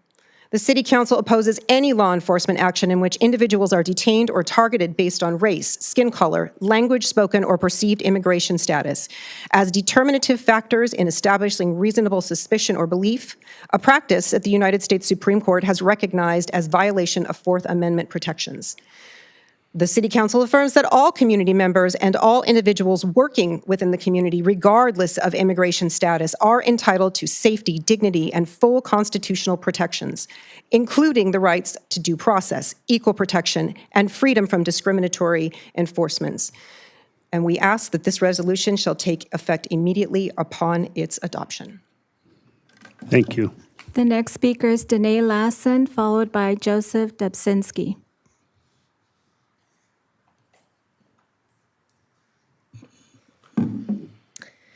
We are watching before our eyes as protections are being stripped away and people are being threatened into signing deportation papers and shipped to countries they've never been to. We are watching as people doing it the right way show up to their appointments and with all their process paperwork in hand and get kidnapped. We are watching as masked ICE agents in unmarked cars literally prowl the streets at 5 a.m. to kidnap people. We are watching as untrained agents kill citizens and immigrants alike. We are watching as hardworking people like the over 340 at Glass House show up to work just to be kidnapped. And we are also watching you. We are watching as you continue to not acknowledge the terror happening around us. We are watching as you continue to ignore your constituents and only apply yourselves when it's convenient or there's a photo op. We are watching as you have the opportunity to acknowledge these basic facts given to you, like that the Glass House raid is exclusively recognized as being in Camarillo, even on a federal level and in court cases. We are watching and you have the chance to make a change from how you've handled this over the last year. I would like to use 1 minute of my time as a moment of silence to remember the families and communities impacted by the Glass House raid in Camarillo on July 10th, 2025.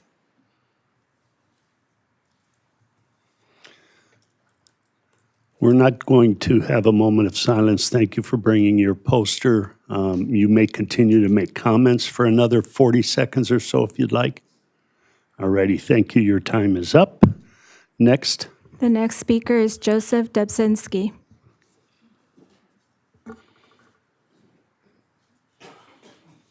Speech isn't always vocal, you cowards. My name is Joseph Dubczynski Jr. I am the 805 Undocumented organizer for Ventura County, and y'all should be embarrassed about yourselves. It's been a year since Glass House. 2,275 people at least have been abducted in the 805 area code. 1,111 individuals have been taken in Ventura County, and over 500 of those are from Camarillo. The fact that you won't even sit there for 40 seconds and look at this is an embarrassment. The fact that you have done nothing when virtually every other city in Ventura County has done something is an embarrassment. And I hope history judges you all for the lack of action that you've taken here today, this past year. While you guys are bragging about SRA and about Vista Campanario, it's our patrollers and responders who are out there defending those communities.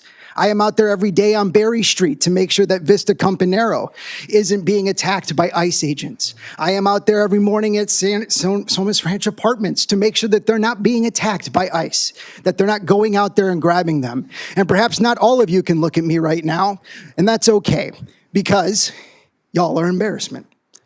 I don't know how else to say it. Every other city has found a way to help this community. And all I've seen you guys do is throw millions of dollars at lawsuits, to see you guys throw millions of dollars at public works projects that seem to be overpaying for things all the time, as all of our tax hawks here talk about. It's sad. It really is sad. And so I can just talk slowly, I guess, since a minute is too long. And I'll just keep standing here and saying a word or two for about a minute, just so you can't shut us down, just so you can't say we're not allowed to speak up, that we can clap for Boy Scouts and we can clap for people, but we can't clap for people standing up for their community. It's all hypocritical. It's all sad. It's an embarrassment. The fact that community members here are doing the work that the Ventura County Sheriff's Office won't do, that the Camarillo Police Department won't do, the fact that we have video of ICE taking me to the Camarillo Police Department and trying to file a false report about stalking, and that nothing was done about it, and that none of the officers identified themselves when I asked them to, like they're required to under California state law. It's an embarrassment. And we'll be out there helping the community, continuing to do it because no one else will. Go to hell, guys. Thank you. Claudia G., followed by Sarah W. No, we don't. All right, I'm going to call the council to order. We don't clap because we don't want to dissuade anybody with a different. Sir, if you continue, I'm going to ask you to leave. Sarah G., Claudia G., followed by Sarah W. Can I make a comment, David? Claudia G. Hold on just a second. Your time hasn't started. We have kind of a unusual situation in our chambers here. If you agree with what's been said, we kind of just do this as a wave. So that's kind of how we've done it for several years, and that may be helpful tonight. Go ahead, ma'am. My name is Claudia, and I'm the Communications and Media Organizer for 805 and DocuFund. We lead the 805 Respuesta Rápida that covers the 3 counties, San Luis Obispo, Santa Barbara, and Ventura. A year ago today, I was here as a volunteer and a Camarillo resident who pleaded for safety measures to be put in place over the reckless driving and the obvious laws that are being broken. We came back when you snuck more funding for flock cameras, even though we presented evidence of them being used against our most vulnerable neighbors. Time and time again, we came to tell you what's happening in your city, and time again, you said there's nothing that could be done, which you know is a lie, and you all choose to do nothing. You choose to look away. Today, we lost another life to this administration. Lorenzo Salgado Araujo, yesterday. A loving father and husband, and he's not the first. As mentioned a year ago, we lost Jaime Alanis Garcia the day after we came to tell you something terrible would happen. And you all thought it was a good idea to bring the sheriff to speak down upon the people who were there for him with his family singing. So, I don't know. There's nothing else to say to you. Thank you. Thank you. Sarah W., followed by Spencer Ritchie.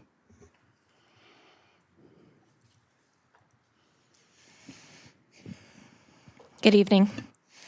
We hold these butterflies in memory of every single one of those 340 people who were taken at Glass House Farms a year ago. 340 people from around the county here in Camarillo were taken, and you guys refuse to acknowledge it, refuse to do anything. There is so much you could do. The easiest thing could be just making sure that people have food. Don't make sure that food pantries are stocked, that moms can get diapers. It's so simple and would help so many people. And you guys refuse to act when so many other cities have acted and show you how it can be done. Thank you. Spencer Ritchie.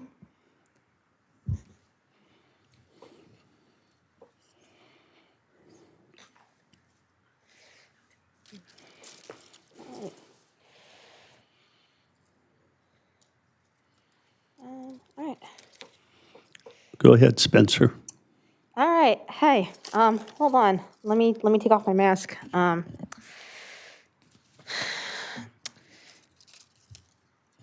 So we're really, quote unquote, following the new Brown Act regulations by basically making people like use an app, like an AI powered app, to get the closed captioning instead of it, being automatically on the screen, like it is at, for at least Ventura County Board of Supervisors meetings, probably elsewhere as well. That's actually really pathetic. And you know what's also really pathetic? The fact that, again, like, a lot of other people have said, you've been, refusing to do really anything in your collective power as a whole city council to stand up against ICE and the terror it's inflicting on our city.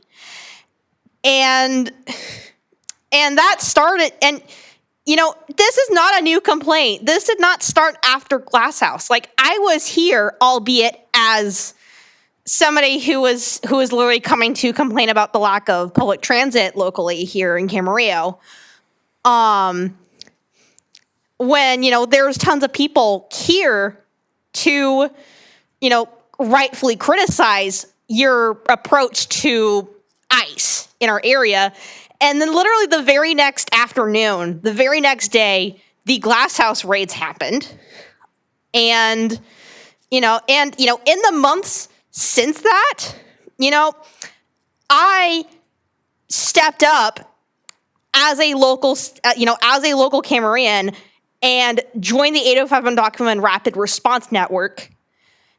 And what have the bunch of you done as a collective city council? Nothing. Effectively, nothing.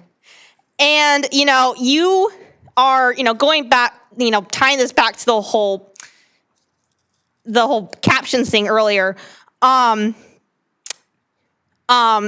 Just like, with, my little rainbow bracelet here, you gave, a big show of supporting LGBTQIA plus Camarians last month. And, today, you're making a big show out of supporting, these local Boy Scouts.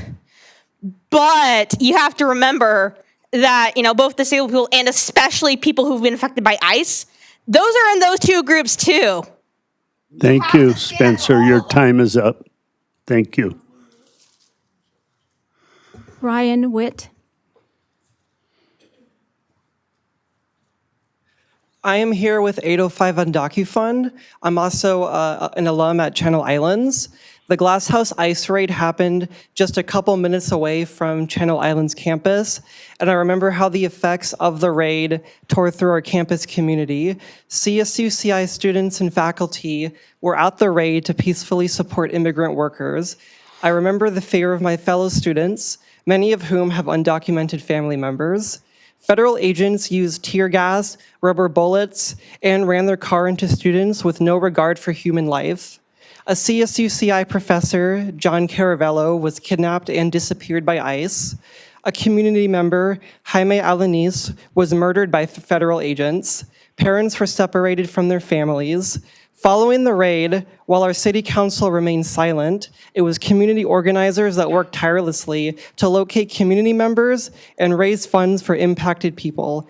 It was CSUCI students, faculty, and union organizers that worked tirelessly for the successful acquittal of John Caravello. We demand that the Camarillo City Council stand with our community and finally acknowledge the Glass House ICE raid as a dark day for the Camarillo community. I also call for members of the public to get involved with the Rapid Response Network like 805 Undocu-Fund to protect our immigrant neighbors. Thank you. How many more speakers are there, Madam Clerk? 3. Have we hit the 20-minute mark? Yes. Would you like to continue? We'll go ahead and continue with these 3. Thank you. Any that come in after that will have to wait until after the regular business. Siddharth Mehrotra, followed by John Caravello.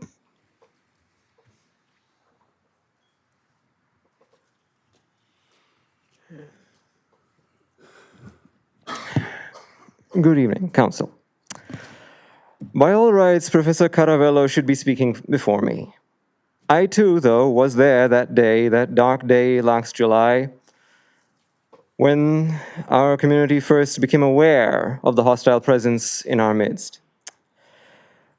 I have seen all my friends have spoken of. I can second and support their every word. I have seen it myself. I have seen a citizen child deported with her immigrant father. I have seen other immigrant fathers deported after 30 years or more of living full and productive lives here. And I have seen, beginning to end, the unfairness of promising people a life, an ambitious and fulfilling life here, making it near impossible for them to earn their right to stay, and then punishing them for the very difficulty of the naturalization process. I have said this before, Council. I have said this many times. I too join the call to acknowledge, to comfort, to admit our guilt toward those who have suffered this, to at the very least, to admit the wrong we have done one another, for it is one another. These victims are harmless, they are well-behaved, they are friendly, and they are the support of this city, economically and socially.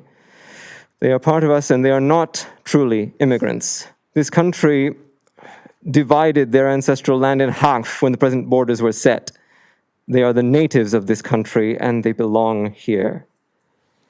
That much we can acknowledge in words, we must also now acknowledge in deeds. I do not castigate you, Council. Instead, I offer you, once again, the opportunity to suit your actions, all our actions, to the words spoken this day, to recognize there is no enemy in our midst except the ICE agents themselves, and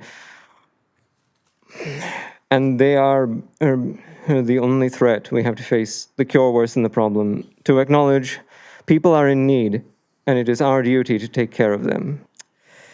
And when I have said that, I have said it all. Thank you. John Caravello, followed by Christine Dichoso.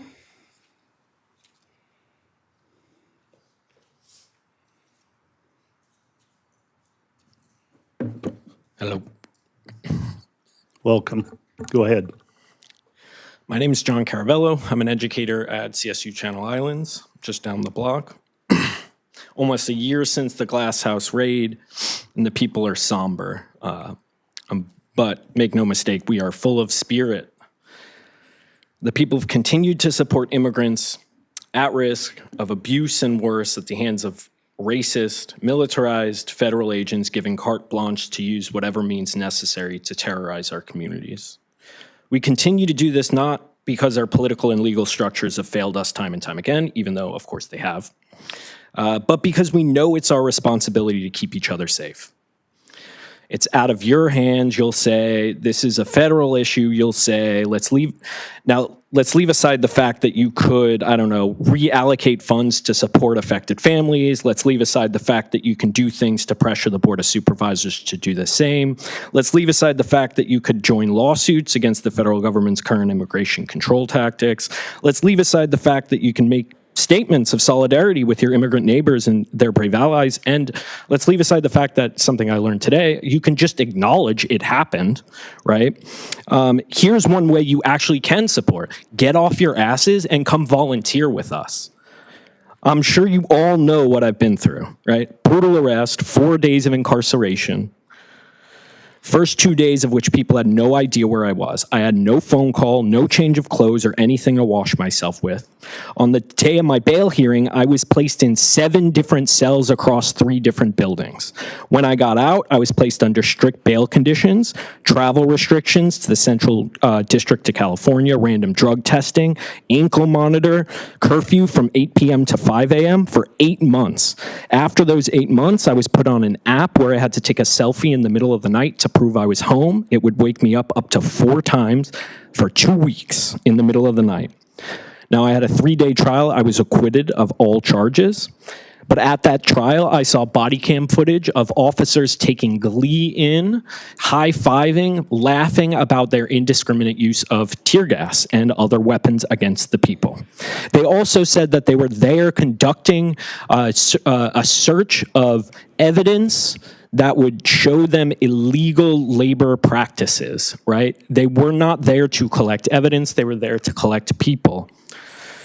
I was here last year, the day before I got arrested. What I went through, what George Retes went through, what the families went through, what Jaime Alanis Garcia, who was killed at the hands of federal agents, went through, is not completely all on you. It is on the terrible system that prioritizes profit over people. I don't want to shame you. I just want to tell you that there is something you can do. Just come out and do it. Thank you very much, sir. Your time is up. Christine Dichoso. Folks, wave your hands. We acknowledge everybody here. We allow them to speak, whether we agree with them or not. We ask you to do that. Yes, ma'am. Thank you. Hi, I'm Christine. To say that I feel disappointment would be a grave understatement. This community has always been a place I've known to be full of love between me and my peers. People I've never met, people I've just met, and people I've known for years. I can confidently say that as somebody with immigrant parents, all the advocates in this room behind me have done more for me as a Camarillo resident than anybody in front of me. Life experience can't be measured or gained by having basic needs met. An entire life can be changed by one act of kindness or one act of ignorance. And so my question is, why do the people with the most power only act with the latter? I was a student of John Caravello last year. During that time, I was cared for and my education was nurtured in a way that it had never been. Because of his influence, I passed all of my classes that semester, and my GPA went up 2 entire points. This is just one person whose kindness only earned him betrayal from the people who are supposed to protect us. If we all have each other, then what are you even for? Okay, thank you. Thank you. All righty, we will move on to council comments. Who would like to go first? I don't see anybody jumping for the microphone, so I'm going to say, Vice Mayor, you go first.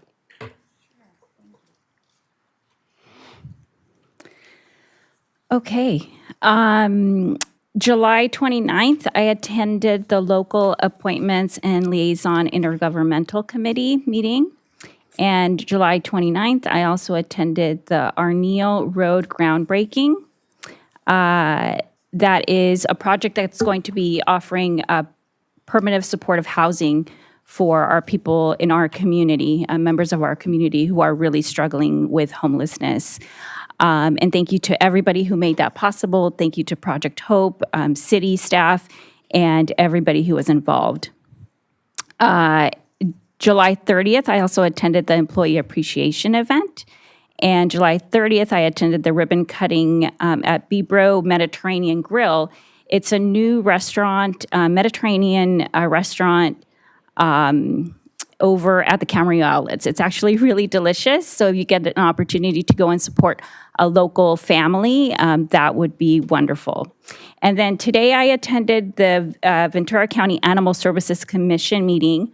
And I actually wanted to just make a brief report about that. So as many of you know, we have a fairly new executive director. His name is Esteban Rodriguez, and he's really doing such a great job with everything. Just some minor things that maybe we should all be aware of is that there is an overcapacity not only at this shelter, but apparently at shelters throughout the country. And so it's really important that we can all do what we can. Here in Ventura County, there are approximately 550 animals that are cared for by the shelter every single day. These are 234 which are in foster, and many more are still available for that. And we have 290 animals here in Camarillo and 26 in Simi Valley. In addition, he's really been leading to improve language access, and so we're really proud to be supporting that as a commission. And then we're going to be getting a new veterinarian at the end of July. So really exciting things happening, and very, very proud of the work that has been done there. In addition, I know that some of us may have received some emails regarding some vicious dog emails. So I do have a fact sheet, informational fact sheet that I printed for each and every one of you. So I will pass these, if you can pass those back, that would be great. Just a warning, there are some graphic pictures. So if you don't want to get to those and just want to read the report, the pictures are in the back of that. And then, let's see here.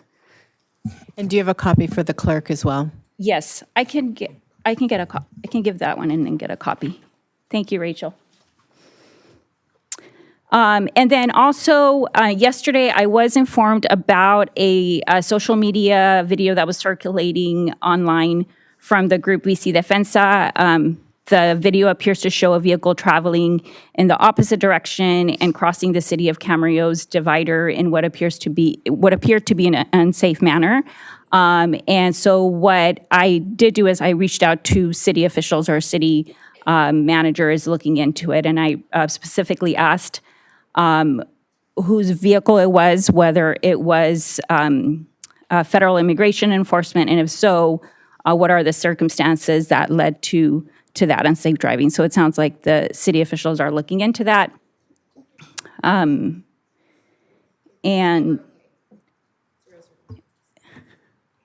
sorry, let me just scroll here. Okay. Rachel, please feel free to stop me if you feel this is going to be in any way violating the Brown Act. So first of all, thank you to everybody who is here today and providing their point of view, and thank you for the support that you have provided on your own to people who have been hurting in our community.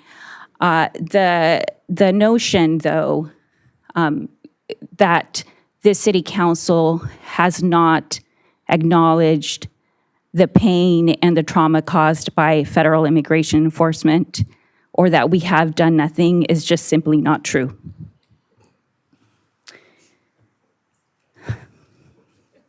This is something that's very personal for me, so please excuse me.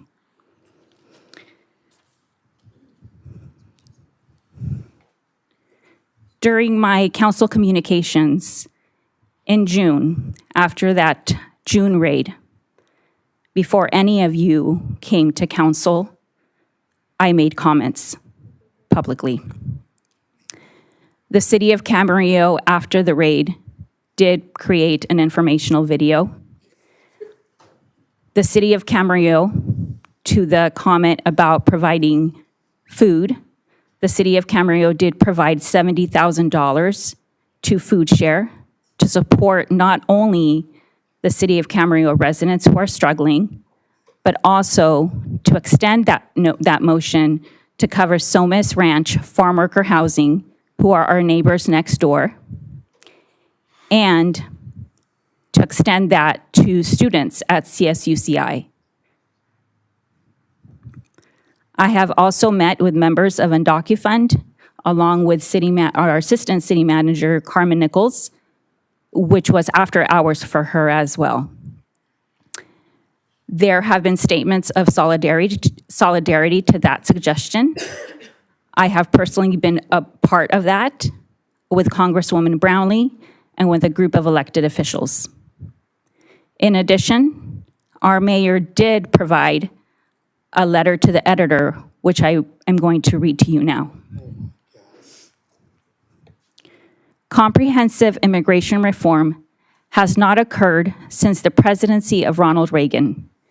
In the decades since, both major political parties have largely avoided the issue, opting for rhetoric over durable solutions. I write this as an individual, a United States Marine Corps veteran, and a 32-plus veteran of local law enforcement.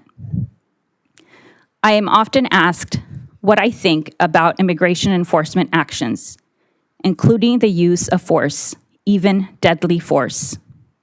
My response is usually the same. I wasn't there and I have zero firsthand knowledge. Having led a sheriff's department major crimes bureau for 4 years, I know better than to rush to judgment based on limited or second-handed information. That said, I can say without equivocation that I abhor the poor tactics I have seen repeatedly displayed by federal agents in publicly available videos. Law enforcement works tirelessly to build trust, legitimacy, and credibility within the communities we serve. That trust is fragile and hard-won.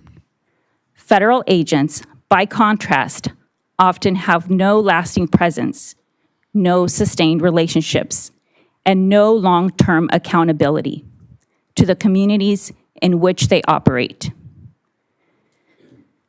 When they employ heavy-handed or reckless tactics, they tear down the very trust local law enforcement is charged with building and then leave others to deal with the consequences.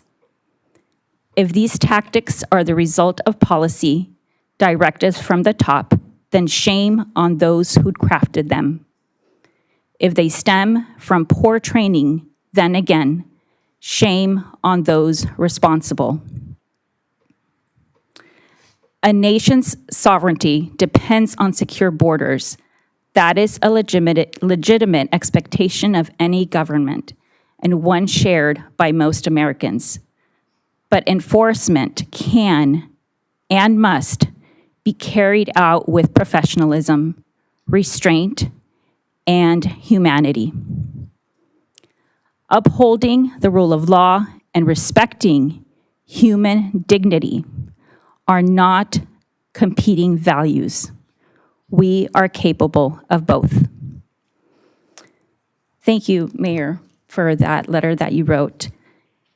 In addition, for those of you who spoke about Jaime Alanis, as you may remember, for those who attended that meeting, I did ask to adjourn in his honor, and I personally did invite his family to attend, and they were very grateful for that opportunity. I continued to maintain that communication with the family and have been in communication with the family of Jaime Alanis last week and this week more specifically to inquire how they would like Jaime to be honored.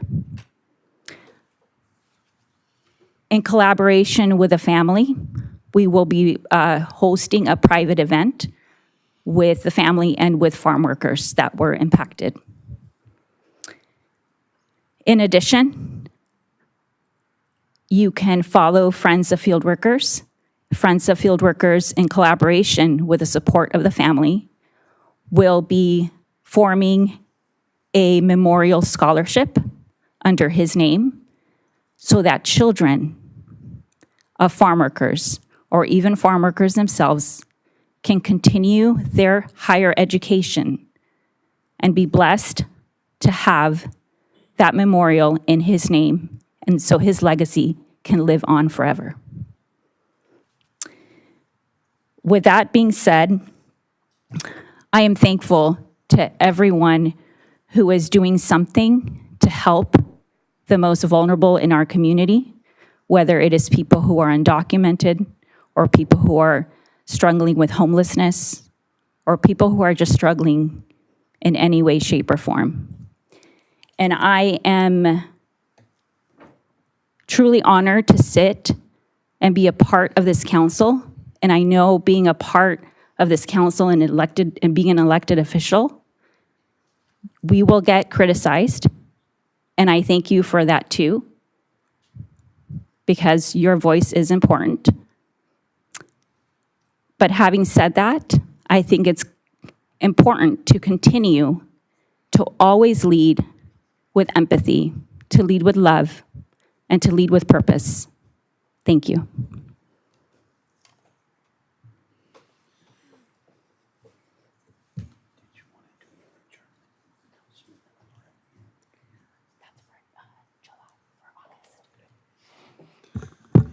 Mr. Kildee.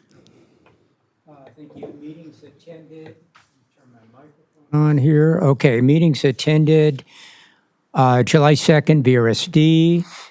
July 4th, I did attend the fireworks display from the city of Camarillo, and it was very interesting. They were all the way down Pleasant Valley. They were always down Springville. They were down from Mission Oaks area. They were down on Daily Drive. It was very well attended. It was a really good show here as we celebrate our nation's 250th year celebration. We have a great nation. We have some flaws. We have work to do, but we as Americans will make sure that we have another 250 years celebration here. And I want to thank Martita for your eloquence here. We did do some things. Maybe it's not enough. Maybe it was too much. It's for everybody else to decide in their own minds with that. But thank you for bringing it forward that what we have done when we were all faced with this situation. And that's all I have. Thank you. Councilmember Santangelo. Thank you. Okay, on June 26th, I had a meeting with the members of CFROG. On June 29th, I attended the Arneal Road groundbreaking along with my fellow colleagues. On June 29th, I had a meeting with Carolus Azar, who's a young man who's about to be 5 years old. And he had an assignment to interview a community leader, and he chose me. So I just wanted to share this because this little guy was so articulate for his age and so curious. We even got him to meet with an engineer while he was here. So I just had a really great day that day. It was just a really nice visit. July 2nd, I attended the CPA Board of Directors. On June 30th, I was also at the BBRO ribbon cutting. And on July 7th, yesterday, I had a meeting with Councilmember Tremblay and the Director of Airports, Keith Freitas. I'm not going to say a whole bunch, but I do want to say a few words. I want to thank you all for being here. I know it's an important time, and it's a troubling time and a sad time. I want to thank you for the work you do and for the volunteer work you do. We all have roles to play during this time, and I'm thankful that you have found yours and that we have found ours. What I don't appreciate is disrespect. And we listened to you, and we gave you that time, and I was very quiet and I listened intently. So I hope you'll do the same for me. I have acknowledged the horror that is ICE. I have multiple times acknowledged it. I have fought for funds to go to Food Share. I actually fought for them to go to VCCF so that they would be more. I have not tried to avoid doing something because this didn't happen in Camarillo. So I just want to make that clear, that I have done what I can and I've done what I thought is right. And that's all I have for tonight. Thank you. Thank you, Councilmember Tremblay. Thank you, Mr. Mayor. So first of all, for meetings attended on June 25, We attended Throwback Thursday at the Camarillo Ranch, which is a great event. That's the last Thursday of each month. If you have a chance to go during the summer, I highly recommend it. On June 26th, I had a Metrolink Board of Directors meeting in Los Angeles. On June 27th, I attended the Greek Festival at the Greek Orthodox Church on Santa Rosa Road, and I want to single out Helene, and I know I'm going to have a tough time with this last name, Liatsos Simahidis. My Greek is deficient, I think, but she is the organizer of that Greek festival and does a wonderful job. And that same evening, I was able to attend and introduce the summer concert series put on by Pleasant Valley Recreation and Park District and the city. And that particular show was the 90s rock show, and I was proud of myself because I actually knew a couple of the songs, but not all of them.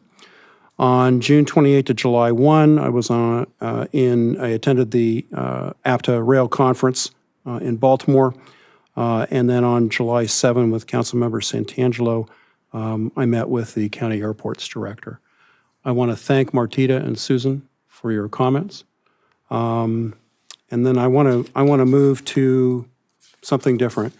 And let's see, Sylvia, what do we have coming up first?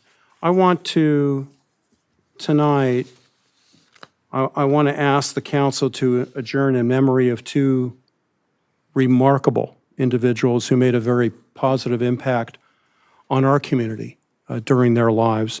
And these two men exemplify in part why Camarillo is such a special place to live. Councilmember Tremblay, the screen is ready for you. Oh, okay, I was looking at a different picture. There we go. Thanks. No, it's switched again. Oh, did you switch back? Okay. Well, why don't we go to Mr. Bratz first? Go ahead. All right. I will ask in a few minutes for the council to adjourn, as we sometimes do in our practice, in memory of individuals who have made a positive impact in our community. And the first one is David Bratz, who passed away on June 1. David was 89 years old. He was born in, I know I'm going to get this wrong, Weyowega, Wisconsin. I'm not sure if anybody is from Wisconsin, but he was born in 1936 in Wisconsin. He had a strong Christian faith, a caring heart, a deep commitment to serving others. He earned a degree in engineering from the University of Wisconsin at Madison, and then had a long and distinguished engineering career with Allied Signal, or I guess Bendix first, and then Allied Signal and Honeywell. Bottom line is David settled in Camarillo in 1965, and he lived here for more than 60 years. His faith was the foundation of his life. I'm referring to his obituary. He played a very important role in helping build Camarillo United Methodist Church. He devoted countless hours to serving both his church and the community. In his volunteer work, and I want to touch on that, his volunteer work touched so many organizations.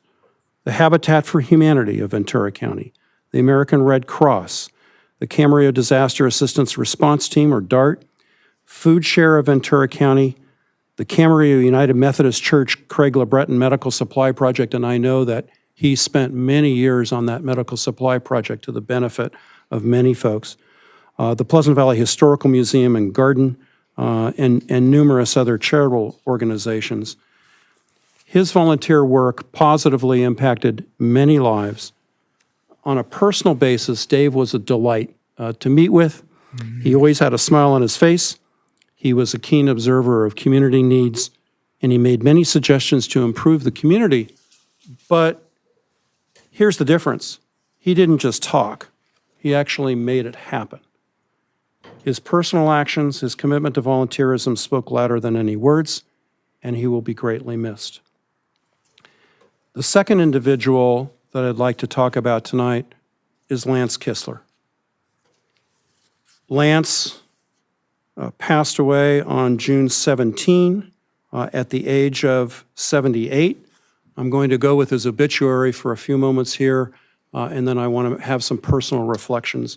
And I know that his wife Cheryl is here tonight, and bless you, Cheryl, and members of his Troop 257 are here tonight, and bless you as well. While attending college at Miami University in Oxford, Ohio, Lance met Cheryl. They married in 1969, and they were married for 57 years. He had a decade of military service in the United States Navy as a submarine officer, a dive master, and an explosive ordnance disposal officer. After the Navy, he became a general contractor. He led that contracting business here in Camarillo for, I believe, 4 decades, for 40 years. Lance had so many professional accomplishments, but his greatest legacy was found in his service to others. He was a founding member of Padre Serra Parish. You have 4 members of this council who are members also of Padre Serra Parish in Camarillo who have benefited directly by Lance's and Cheryl's efforts. He devoted countless hours to Padre Serra. But what I really want to talk about is his devotion to Boy Scouting and now to Scouting America. He dedicated himself for 40 years to the Boy Scouts of America. In 1983, that's when my wife and I first moved here, it was 1983, he founded Troop 257 in Camarillo. He served faithfully as scoutmaster and mentor for generations of scouts. And that went far beyond Troop 257. He was an Eagle Scout himself. He was active in Cub Scouts, Boy Scouts, in the Ventura Council. Many scouts who passed through Troop 257 and the broader scouting community credit Lance with shaping their lives, and I'm going to come back to that in a minute with some comments that are outside of the obituary. He also dedicated many years to youth sports and to coaching youth sports in Camarillo. So whether he was on the field or in the scout camp or in Padre Serra, he consistently was invested in other people, and he sought opportunities to guide others. He is survived by his wife of 57 years, Cheryl, their 2 sons, and many family members. I like this phrase out of the obituary, which was, his life was marked by a genuine desire to serve God, support his family, mentor young people, and leave every person he encountered at better than he found them, which is very consistent with the Scout credo. There will be a funeral mass celebrating his life on Saturday, August 8, 2026 at 10 a.m. at Padre Serra Parish. And I should mention, by the way, for Dave Bratz, there will be a celebration of David's life on Saturday, July 11 at 2 p.m. at United Methodist Church. Back to Lance, though, I want to make a few personal comments outside of the obituary. I had the privilege of knowing Lance and Cheryl beginning, I think, in the late 1980s, especially through scouting and through Padre Serra Parish. I think I first met Lance at a council camporee at Camp Willett in the late 1980s. I'm not sure, Cheryl, whether it was 1987 or 88 or 89, but it's close enough. Lance, like Dave Bratz, was involved in so many volunteer activities, and I'm going to speak to his decades-long devotion to scouting in particular. Lance had an extraordinary capacity to teach leadership and to teach character to scouts. When one asks scouting leaders who have known Lance for years, here's what they said, because I made a few phone calls. They described him as a patriarch of scouting in Ventura County and the epitome of a Boy Scout leader. He and Cheryl and his family members have literally mentored hundreds of scouts, from Cub Scouts to Tenderfoot rank to Eagle Scout or whatever advancement level they achieved. He also mentored scouts on a contractor level too, as I understand it, because I spoke to one leader where they were doing a residential remodel project at their home, and there needed to be some work done, and he brought 5 Eagle Scouts on his payroll with him and worked on that home. He had a 1-week leadership class at Camp Three Falls, which is the local summer camp for Boy Scouts in Ventura County, and that 1-week leadership class at Three Falls for adult scouters was outstanding. But here's the ultimate compliment.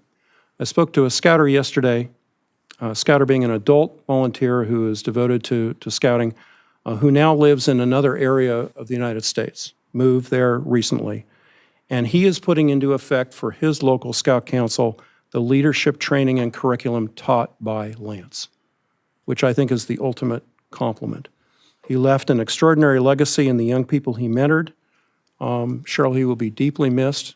I'd like to ask the council to offer our deepest condolences to the families of David Bratz and to Lance Kistler, and that the council adjourn in their memory this evening.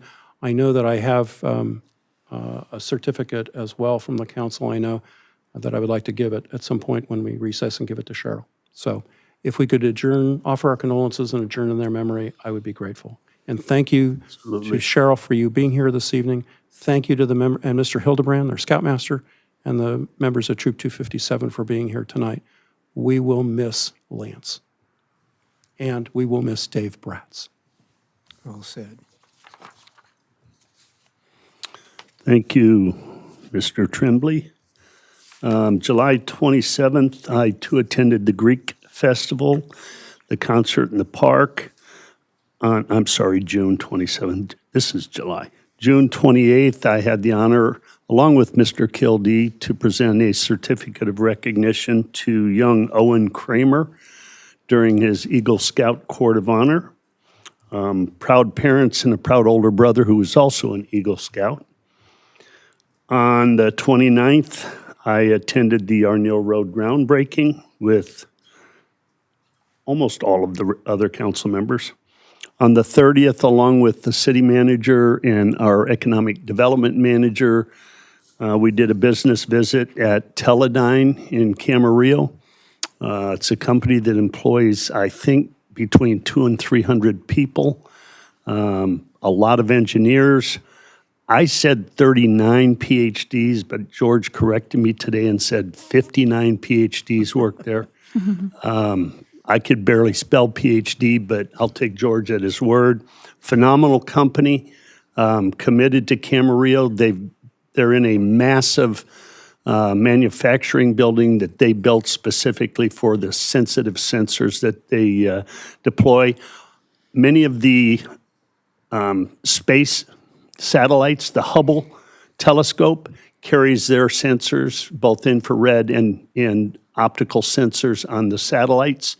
And they've got a new one that's going to be deployed sometime this year that's going to look into deep space, and they said it will be able to see 100 plus different Milky Ways and everything else out there. But it's a really impressive business. I'm glad they're here. The 30th, I attended the Employee Appreciation lunch at the Camarillo Ranch House.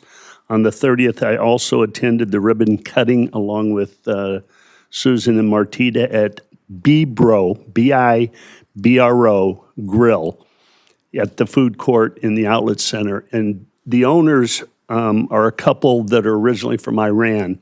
And Bibro in Farsi means come and go. So he said when he came to America and saw In-N-Out, he said, that was my brand, and they took it. Well, they probably had it before him, and I think he's lucky that come and go is not the same as In-N-Out. But phenomenal food.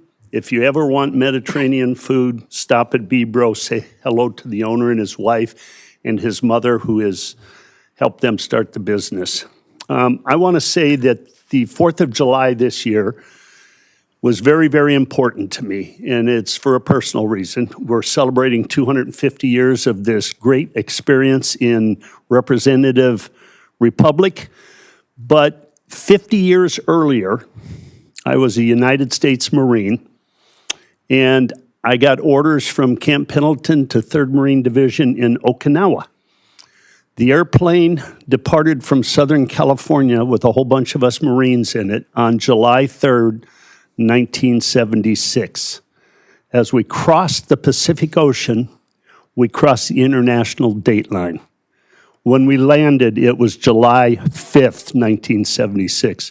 So the America's bicentennial celebration didn't exist for me. So I prayed for 50 more years so I could celebrate 250 years. But it was a joy to serve this country, and I figured I was going where I needed to be because that's where the Marine Corps decided. But we had a great fireworks show. It was probably the quietest illegal firework display that I've seen in the last 5 years, and I had a vantage point over most of the city. There were a lot of fireworks going off, but a lot less than they were in the past. And with that, Mr. Mayor, could we get a 5-minute recess? We can. We'll recess for 5 minutes. Thank you. Do you have the certificate? I do. Okay. You can have her come up here.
She doesn't seem to be present. The following speaker is Spencer Ritchie, and she doesn't seem to be present.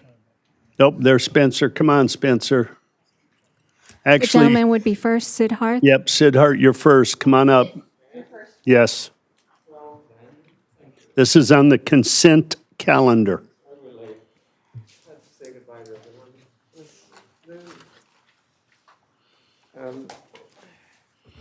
Item H, I believe.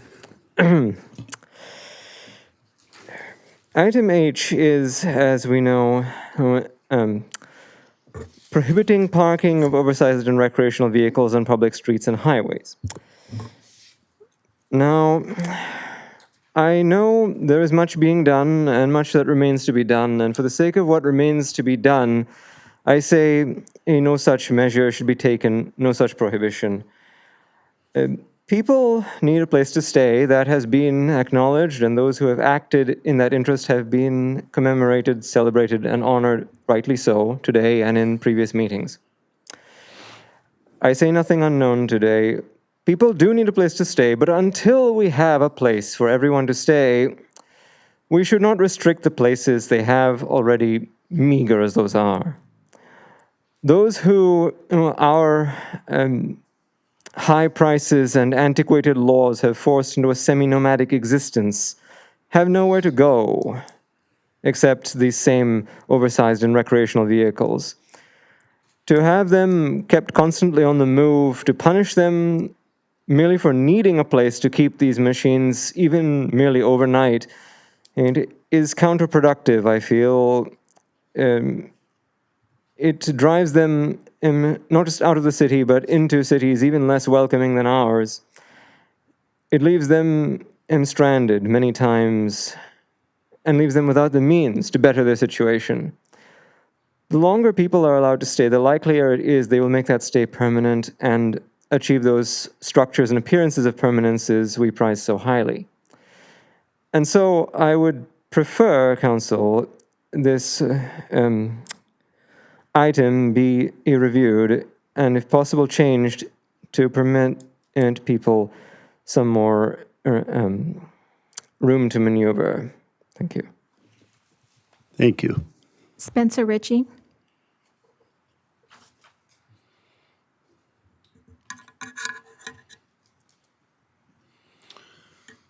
Welcome again, Spencer. Hello. You may start. Perfect.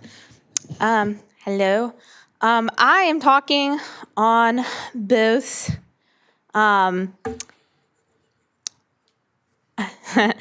items H and I. On item H, yes, I agree with Sid Harth that we should not be punishing people who are basically their only real recourse for dealing with just how unaffordable our area is and how much lack there is of, other options for housing. We should not be punishing those people by, harassing them, arresting them, whatever, ticketing them, whatever, for living in our, in their RVs, basically. And then concerning item I in just the whole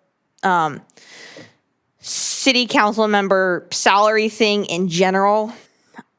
Again,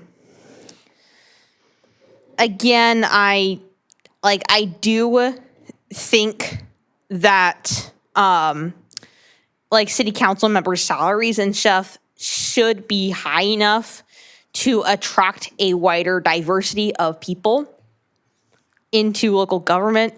However, as a local taxpayer who's paying for these city council member salaries, I really do think that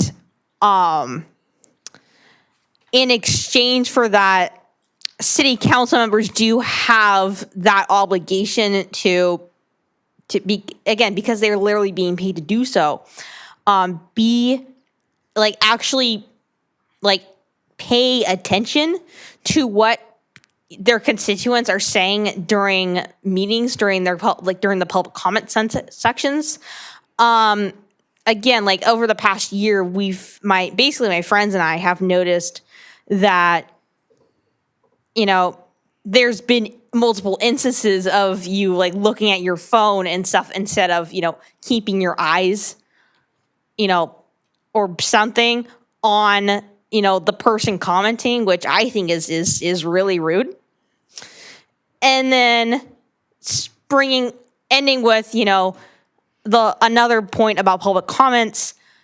We were fine with all the public comments being at the beginning. I don't think you should be dissuading people from doing public comments by only allowing Thank you. 20 minutes. Thank you. Thank you. There are no more comments. All right. Before we move on, I know Mr. Tremblay wanted to ask a question about item M as in Mary. Right, thanks, Mr. Mayor. Actually, if it's okay, just two quick questions to Mr. Calvert on this. This is the professional services agreement for preparation of the Camarillo Commons strategic plan update for context purposes. But Bradley, question one is, if a strategic plan update is being done, why not just go ahead and make it a specific plan for land use purposes? And I apologize since I'm asking a compound question, but what the heck. Number two is, will there be an additional cost to the city if we end up transitioning to a specific plan from a strategic plan update document? Good evening, Mayor and City Council members. To answer your questions, Mr. Tremblay, the reason why we haven't kind of already predetermined that we will go to the specific plan level is because that's really ultimately up to you, the council. We will have a check-in somewhere around, I'd say, spring of 2027, based on the feedback that we get and some of the preliminary background that we do. And it's really going to be up to you and whether or not the five of you would like to see enough changes that would justify the need for a specific plan. And that would include levels of density, the character and the design element, any exactions that you may want to take from any developments, but really taking the work that we do as part of the general plan and then part of the Camarillo Commons study, it would be your decision to essentially determine whether or not. As you've noted in there, we are preparing to the level of a specific plan because regardless, we do believe that whatever development standards would need to be created would need to be pretty detailed, right? But we do not expect to incur additional cost. One of the nice things about the contract, if approved here from the council tonight, is that's actually the same consultant we're using for the general plan. Right. So there's some overlap, some concurrency that occurs there. So we're not anticipating additional costs if we do go that route. Okay, right. And I know we have a VMT analysis being done as part of that general plan, the new general plan update. So correct. Okay. Thank you. Thank you, Mr. Mayor. That Any other concludes my questions from question. council? Move consent. We got a motion. Is there a second? Second? Well, you two both said it. Who did the second? Tie goes to the runner. Susan. Susan. We have a motion and a second. Roll call, please. Councilmember Santangelo, Yes. Vice Mayor Martinez Bravo, Yes. Councilmember Kilby, Yes. Councilmember Tremblay, Mayor Tennyson. Yes. That passes unanimously. Now, the next item is item S, the speed limit reductions on various streets. And my script said Mr. Klotzel was presenting, but, Yes. oh, there he is. I didn't see you over there, Dave. Go ahead, David. Okay. Yes, thank you, Mayor, City Council. This item for council consideration to reduce speed limits on various streets has its genesis from our annual exercise of surveying speed limits on various city streets. And we do that, a portion of city streets each year, so that each posted speed limit is reviewed within the California Vehicle Code required timeframe of 7 years by verifying the posted speed limit so that speed limits can be enforced using radar. And again, this is a requirement in compliance with the Vehicle Code, and the speed survey performed each year uses radar to measure the prevailing speed for vehicles during free flow conditions. The collected data determines what's called the 85th percentile speed, and that is the speed that 85% of drivers do not exceed. And per the vehicle code, the speed limit must be posted within 5 miles an hour of that 85th percentile speed. So a survey is done. We cover all the streets, like I said, within 7 years to verify that all of our posted speed limits are in accordance with the vehicle code. During that process, based on the outcome of the surveyed speeds, and as is typical, the majority of speed limits are confirmed to remain. And that was the case for 24 out of 30 segments that were reviewed in the past 2 annual speed limit surveys. And then it also provides the opportunity to look at should speed limits be adjusted. And recent legislation under AB 43 provides within the vehicle code the ability to apply a 5 mile an hour reduction from that speed limit that's verified by the 85th percentile for certain situations, and essentially focuses mainly on the different land uses that are along a roadway, and especially that may have higher levels of bike and pedestrian traffic.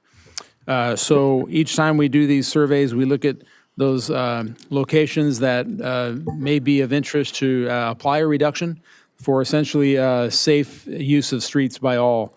And the results of these most recent surveys have brought forward this recommendation for a speed limit reduction of 5 miles an hour on 3 streets, 6 individual segments, but essentially Paseo Camarillo, from Carmen Drive to the end, reduction from 35 miles an hour to 30 miles an hour. On Temple Avenue between Ponderosa and Las Posas, reducing from the posted 40 miles an hour to 35 miles an hour. And on Flynn Road between Upland Road and Adolfo Road, a reduction of 5 miles an hour from the posted 45 miles an hour to 40 mile an hour. So that is a recommendation in front of City Council tonight, again, with enhancing the safety for all users on the roads by implementing these speed limit reductions on those roads as mentioned in the recommendation, and which includes implementing this via an ordinance. So with that, I'm available for any questions. Any questions for Mr. Klotzel? No. Go ahead, Mr. Kildee.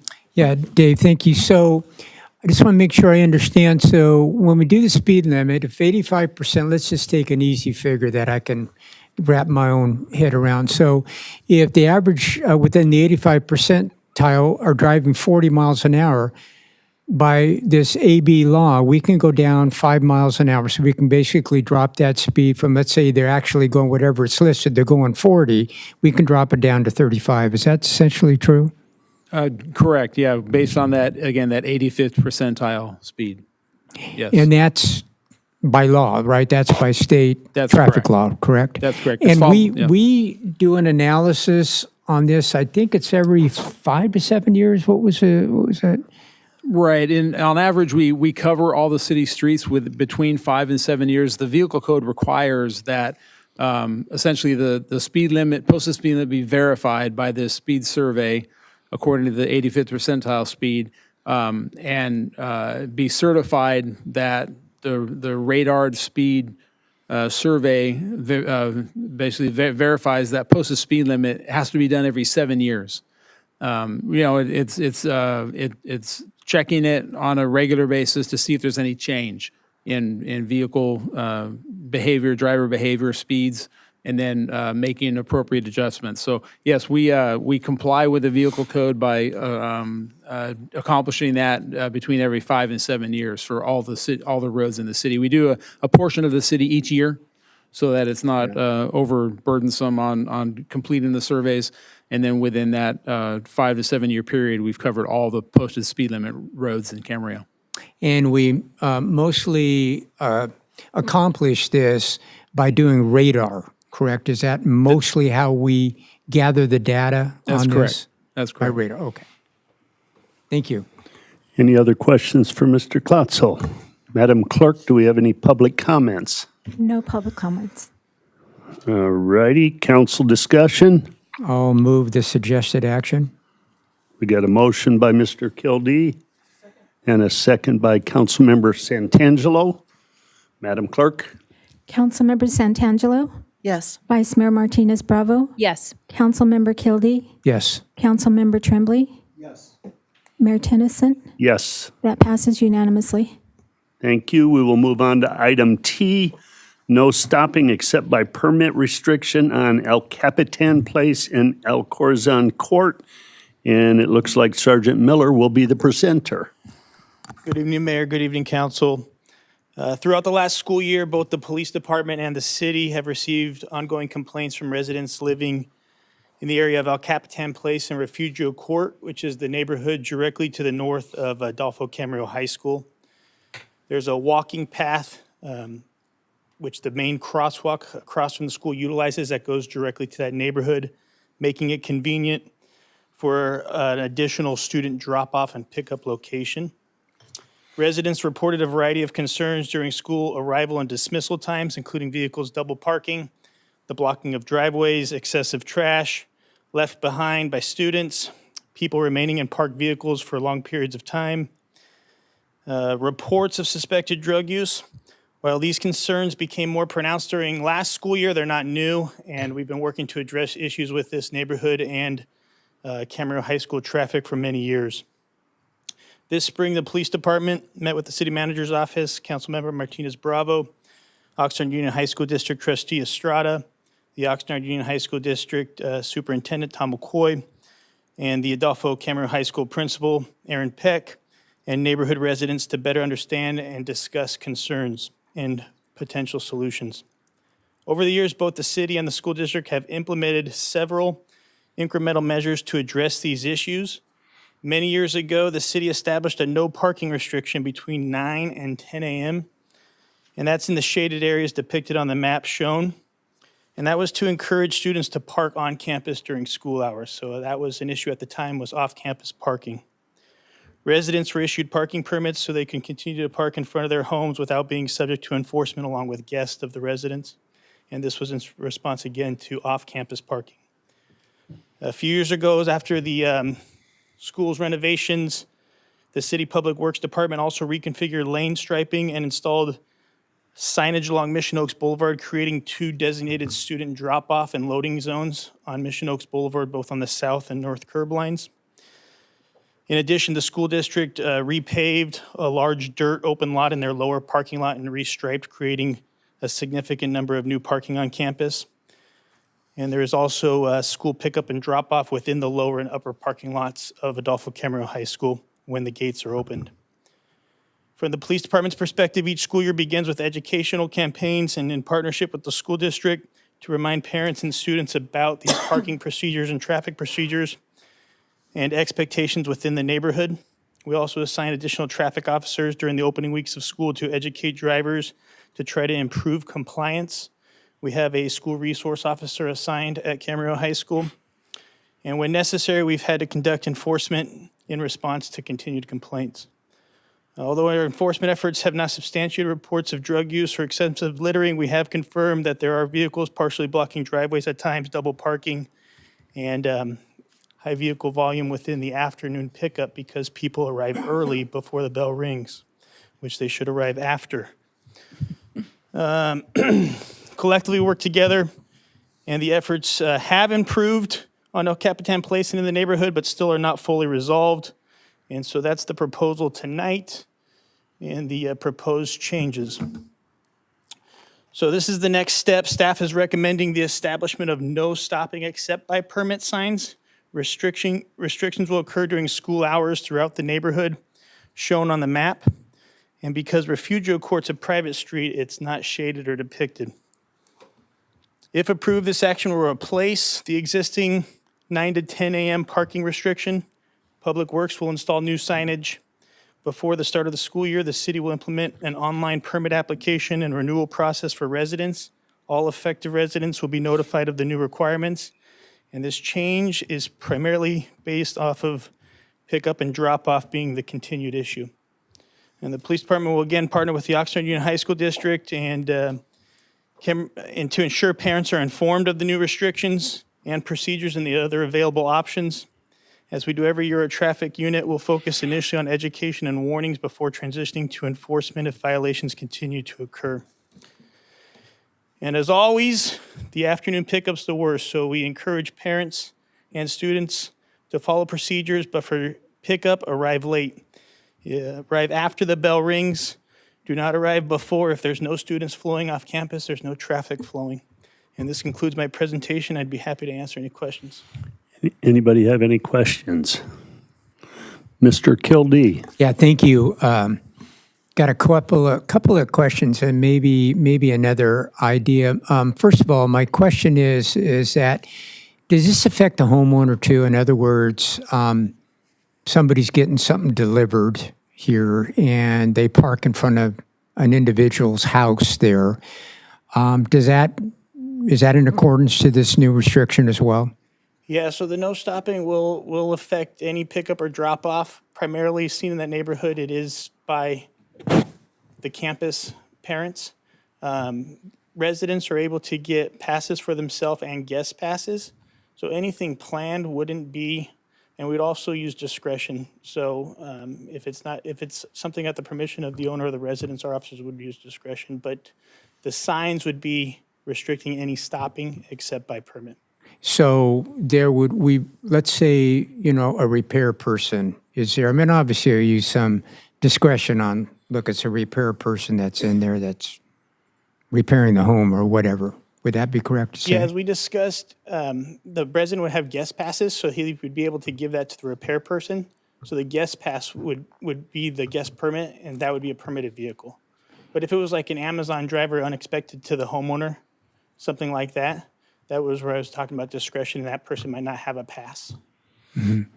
Okay, and then will it be a public outreach before? I imagine the situation probably isn't as egregious now because school's out, but will it be a relatively robust discussion before the school years to kind of get the word out from parents that you're not going to be able to do this anymore?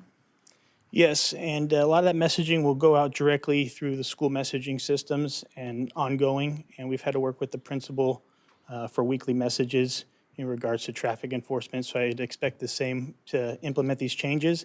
And then in addition, for those first few weeks of school, month of school, we're going to have our traffic unit and my SRO over there doing more of an educational campaign than enforcement and ticket writing. Okay, and then my final, was there a discussion on what the impact is going to be with this? In other words, where are those folks that have been using this that aren't going to be able to do it? Now, I know that the school district has some other alternatives for them, but I want to make sure that that's explained to them coherently so they do have an alternative. I've been dealing with this for a long, long time here. So I think we really need to reach out that you're not going to be permitted potentially for drop off and pick up here and parking. However, there'll be another option for you. I think that's my suggestion. It's really important to get that word out as fast as we can because I know that especially the first couple weeks of school can be, what it is. But my suggestion is to really do a public outreach and really let them know any way, shape, or form that we can way beforehand so we don't have a situation the first week that neither one of us or any of us want to see happen. Suggestion. Yeah, thank you, Councilmember Cadillo. And part of that is the school's going to open access to their gates and drop-off, load-off zones within their lots, I think 15 minutes earlier than they were previously doing, in addition to those established zones that the city has done along Mission Oaks Boulevard. Okay. Any other questions for Sergeant Miller? I just have a comment when that's ready. Madam Clerk, any public speakers? No speakers. All right, we will move to council discussion. Vice Mayor? Yeah, so thank you, Sergeant Miller, for your presentation. So I am in that lucky stage of my life where I do pickups at schools every single day, pickups and drop-offs. And I see different issues. In the mornings, parents are in a rush, and unfortunately, I do see some parents at multiple schools where I do my drop-offs is literally driving, kids jumping out of the car or pulling over to the side where they shouldn't be parking. I know that these are discussions that I've had with our chief of police, and there's a lot of police presence. So I'm grateful for that because the safety of our children is a priority. And then at pickups, I also see these different issues. In the beginning of the academic year, I was approached by Nathan, who lives in that community, and I met with him and with about 10 other residents from that community. And so they all talked about their concerns. Some of them had been living there for longer. Some had just moved in not too long ago. But nevertheless, it appeared to be a real issue. And to tell you the truth, I have seen some of those issues firsthand because I'm there every single day. And so I met with Dr. Maria Estrada from OUHSD, the trustee from there. With the residents, I brought that information back to our city manager, to our chief of police. We understood that sometimes the issues are kind of like higher at the beginning of the school year, and then they kind of, go away. But unfortunately, this was an issue that was ongoing. And so we did receive a public comment from Nathan as well, and he kind of delineates some of the issues that have occurred there. And so I am in full support of this. I think there were different, throughout the year, there were different, like I know our chief of police went out, he collected some data, and then more recently our city went out and we tried collecting some data as well through imaging. So I think that because of that partnership that we have with OUHSD and the fact that they are also making some changes with their upper lot, I think that's going to open up the availability of parking spots. But this really was becoming a safety issue, which was a concern for me. So when ready, I would be ready to move the recommendations. Any other comments? We have a motion from the vice mayor. Mr. Tremblay indicated he's second. And Madam Clerk? Councilmember Santangelo. Yes. Vice Mayor Martinez Bravo. Yes. Councilmember Kilby. Yes. Councilmember Tremblay. Yes. Mayor Tennyson. Yes. That passes unanimously. Thank you. Next up is item U, the Climate Action Plan. And it looks like we have Hannah Mize from Rincon Consultants presenting. Welcome. Hello, thank you very much for having me. Excited to talk about the Climate Action Plan and get right into it.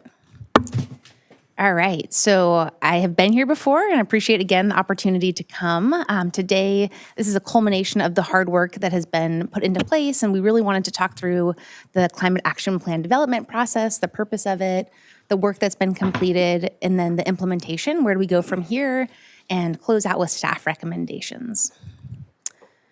So how we started this process, really, it's been an iterative process where we started with understanding the baseline emissions inventory and forecasts. We also did a climate change vulnerability assessment. That was part of the safety element, which had started in tandem. And so this climate action plan kind of pulls in both of those directions, mitigation from the emissions as well as adaptation from the vulnerability assessment. So you can kind of see those foundational components there.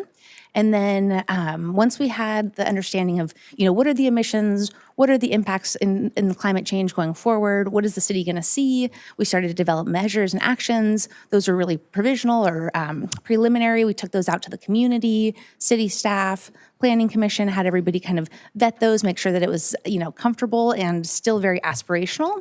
So that was a really exciting process. You'll see kind of at the bottom, we had community and interested party feedback throughout. So really has been fun to see how far we've come in this process. Once we had those draft measures and actions put together, we compiled everything into a plan. And so that essentially has the emissions inventory, an introduction about why we're doing it, the value, the purpose, the vision, talks about where the emissions are in the city, et cetera, and then the kind of culminates all of that information, summarizing the outreach, et cetera, going into the final plan. All right. I was so excited I forgot to click, sorry.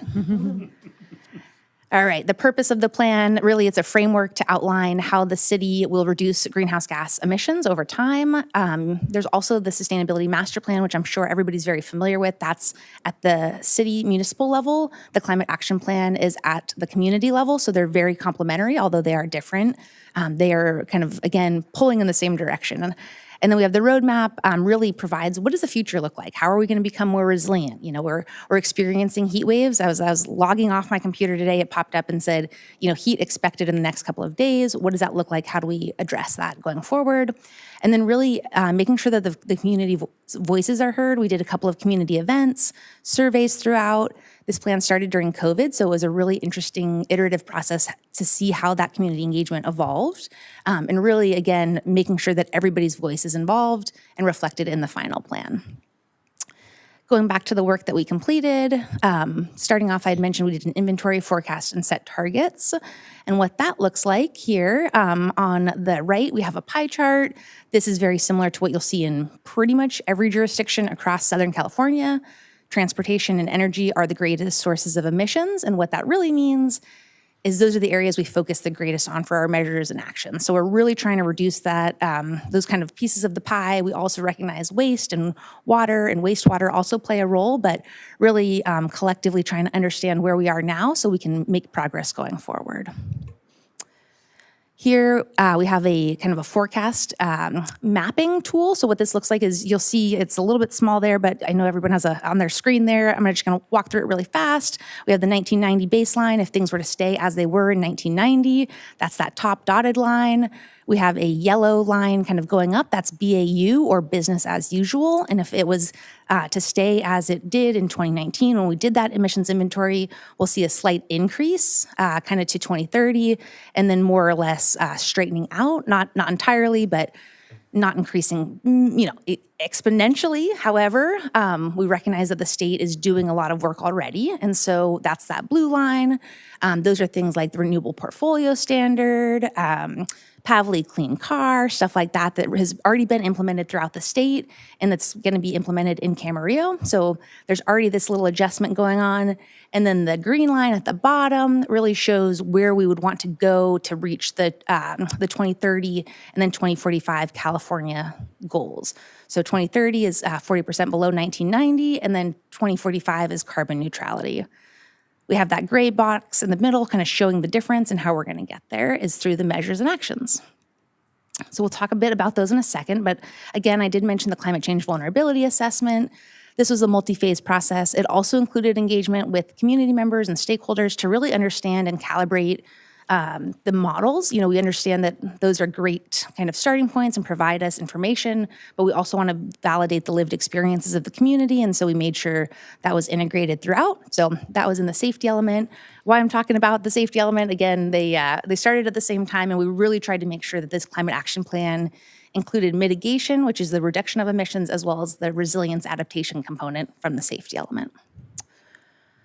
The sections of the measures and actions are here. We have a cornerstone measure, essentially, which is like a cornerstone in a building. It sets the foundation, and really for the city of Camarillo, what does that mean? Safe pathways and programs. We're hearing that kind of tonight. What does it look like for people to have opportunities to get A to B, and really clear ways. We also have building energy, which is going back to that chart we were looking at, one of the greatest sources of emissions, followed by mobility and land use. We have solid waste, wastewater, and finally carbon sequestration, recognizing the opportunities to sequester carbon through things like compost, tree planting, et cetera. So really wanted to have the full spectrum of opportunities in here so the city can get grant funding and start to move the needle on these various initiatives.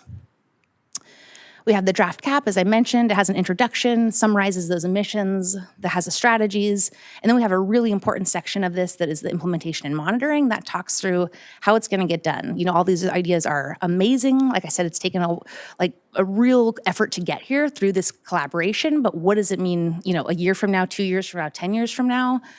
We have a real clear plan to start to implement and make progress and track that, and then adjust if necessary to make sure this is an adaptive plan. Additionally, we have appendices where it talks through all these technical things. If you are a math nerd like I am or a lot of my colleagues, you can do a deep dive, you can get in on the inventory, the targets, et cetera. Happy to answer any questions. It also includes the CEQA analysis as well. We did make some changes throughout this process. As I mentioned, we started this in COVID, so 2020, 2021, really. And that was a lifetime ago, as we know. There's been a lot of shifts. 2030 is very close to where we are now. And so we recognize what can we do in this next, 4 years, 3 years realistically. We can move the needle, there's no question about that, but what can we do feasibly? So we really try to scale the plan that way. What do we have the implementation capacity to do? There's a lot of initiatives and a lot of different things.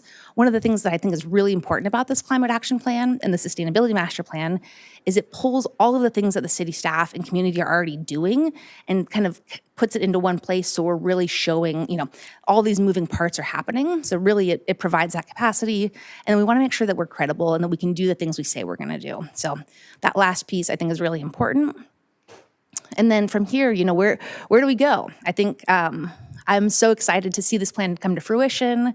And I know that we, at the end of this, hopefully we can adopt the plan, get it to the next level, start implementing, and you really start to see the grant funds. I'm seeing so much opportunity. I know things are interesting and there's, a lot of complexities in the world right now, but there's so much opportunity and so much funding out there that we can identify and pursue and secure. We can allocate staff time and really start to track progress. I know the S&P is already working in that direction for the municipal side.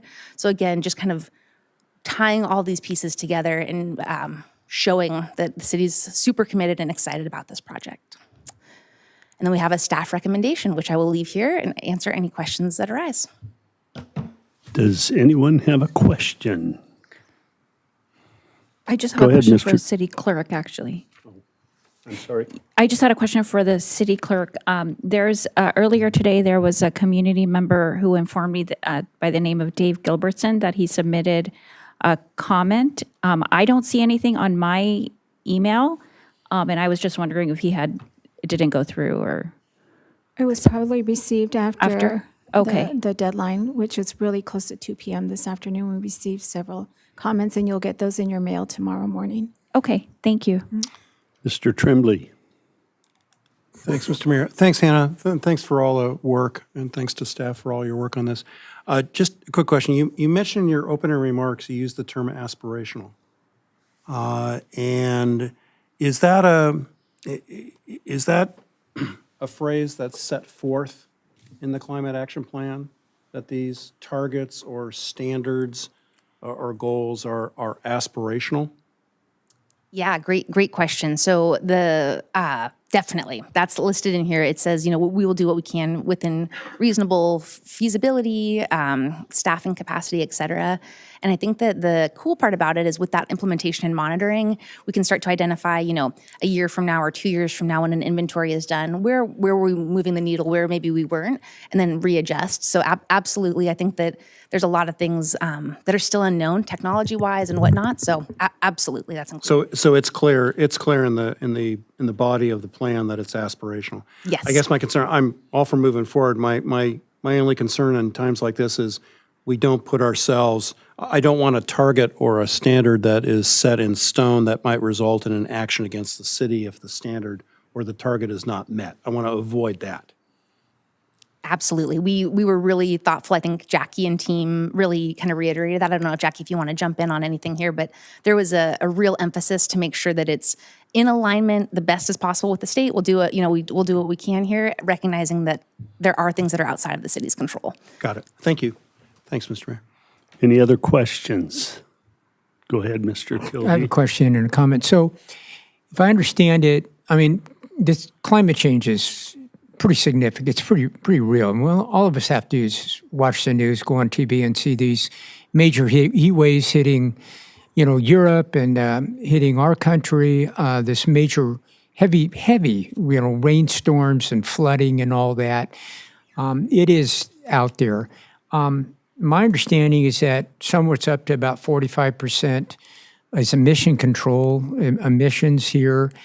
Question, I don't mean to put you on the spot, but I think some of the rebates have cycled off. However, I thought I read the state of California has implemented a rebate with that for, I think it was half of what the federal government was. Am I reading, are you familiar with any of that? I don't mean to put you on the spot, but are you familiar with any of that? Yeah, no, they're not on the spot at all. I think that's a great question. There's a huge shift in what the state can provide, and I'm seeing a lot of that. We actually are updating the city's webpage right now to list all of those current rebates to make sure they're super available for the community, because it is kind of shifting frequently. And with the shifts in the federal government, we really want to recognize that the state is doing things. And you're absolutely right. It is picking up the slack on some of those, and we're trying to identify, EVs specifically, even washers and dryers for if you replace it with an electric unit, stuff like that. Absolutely, trying to tie all those in. Okay, and just a quick comment. I agree that a lot of this is aspirational, but I'm going to really Mr. ask Kildee, the residents. Questions first, comments after. I'll do the comments later. Thank That you. was a All right, Madam Clerk, do we have any speakers? We have one speaker, Siddharth Mehrotra. I'm sorry, you're right.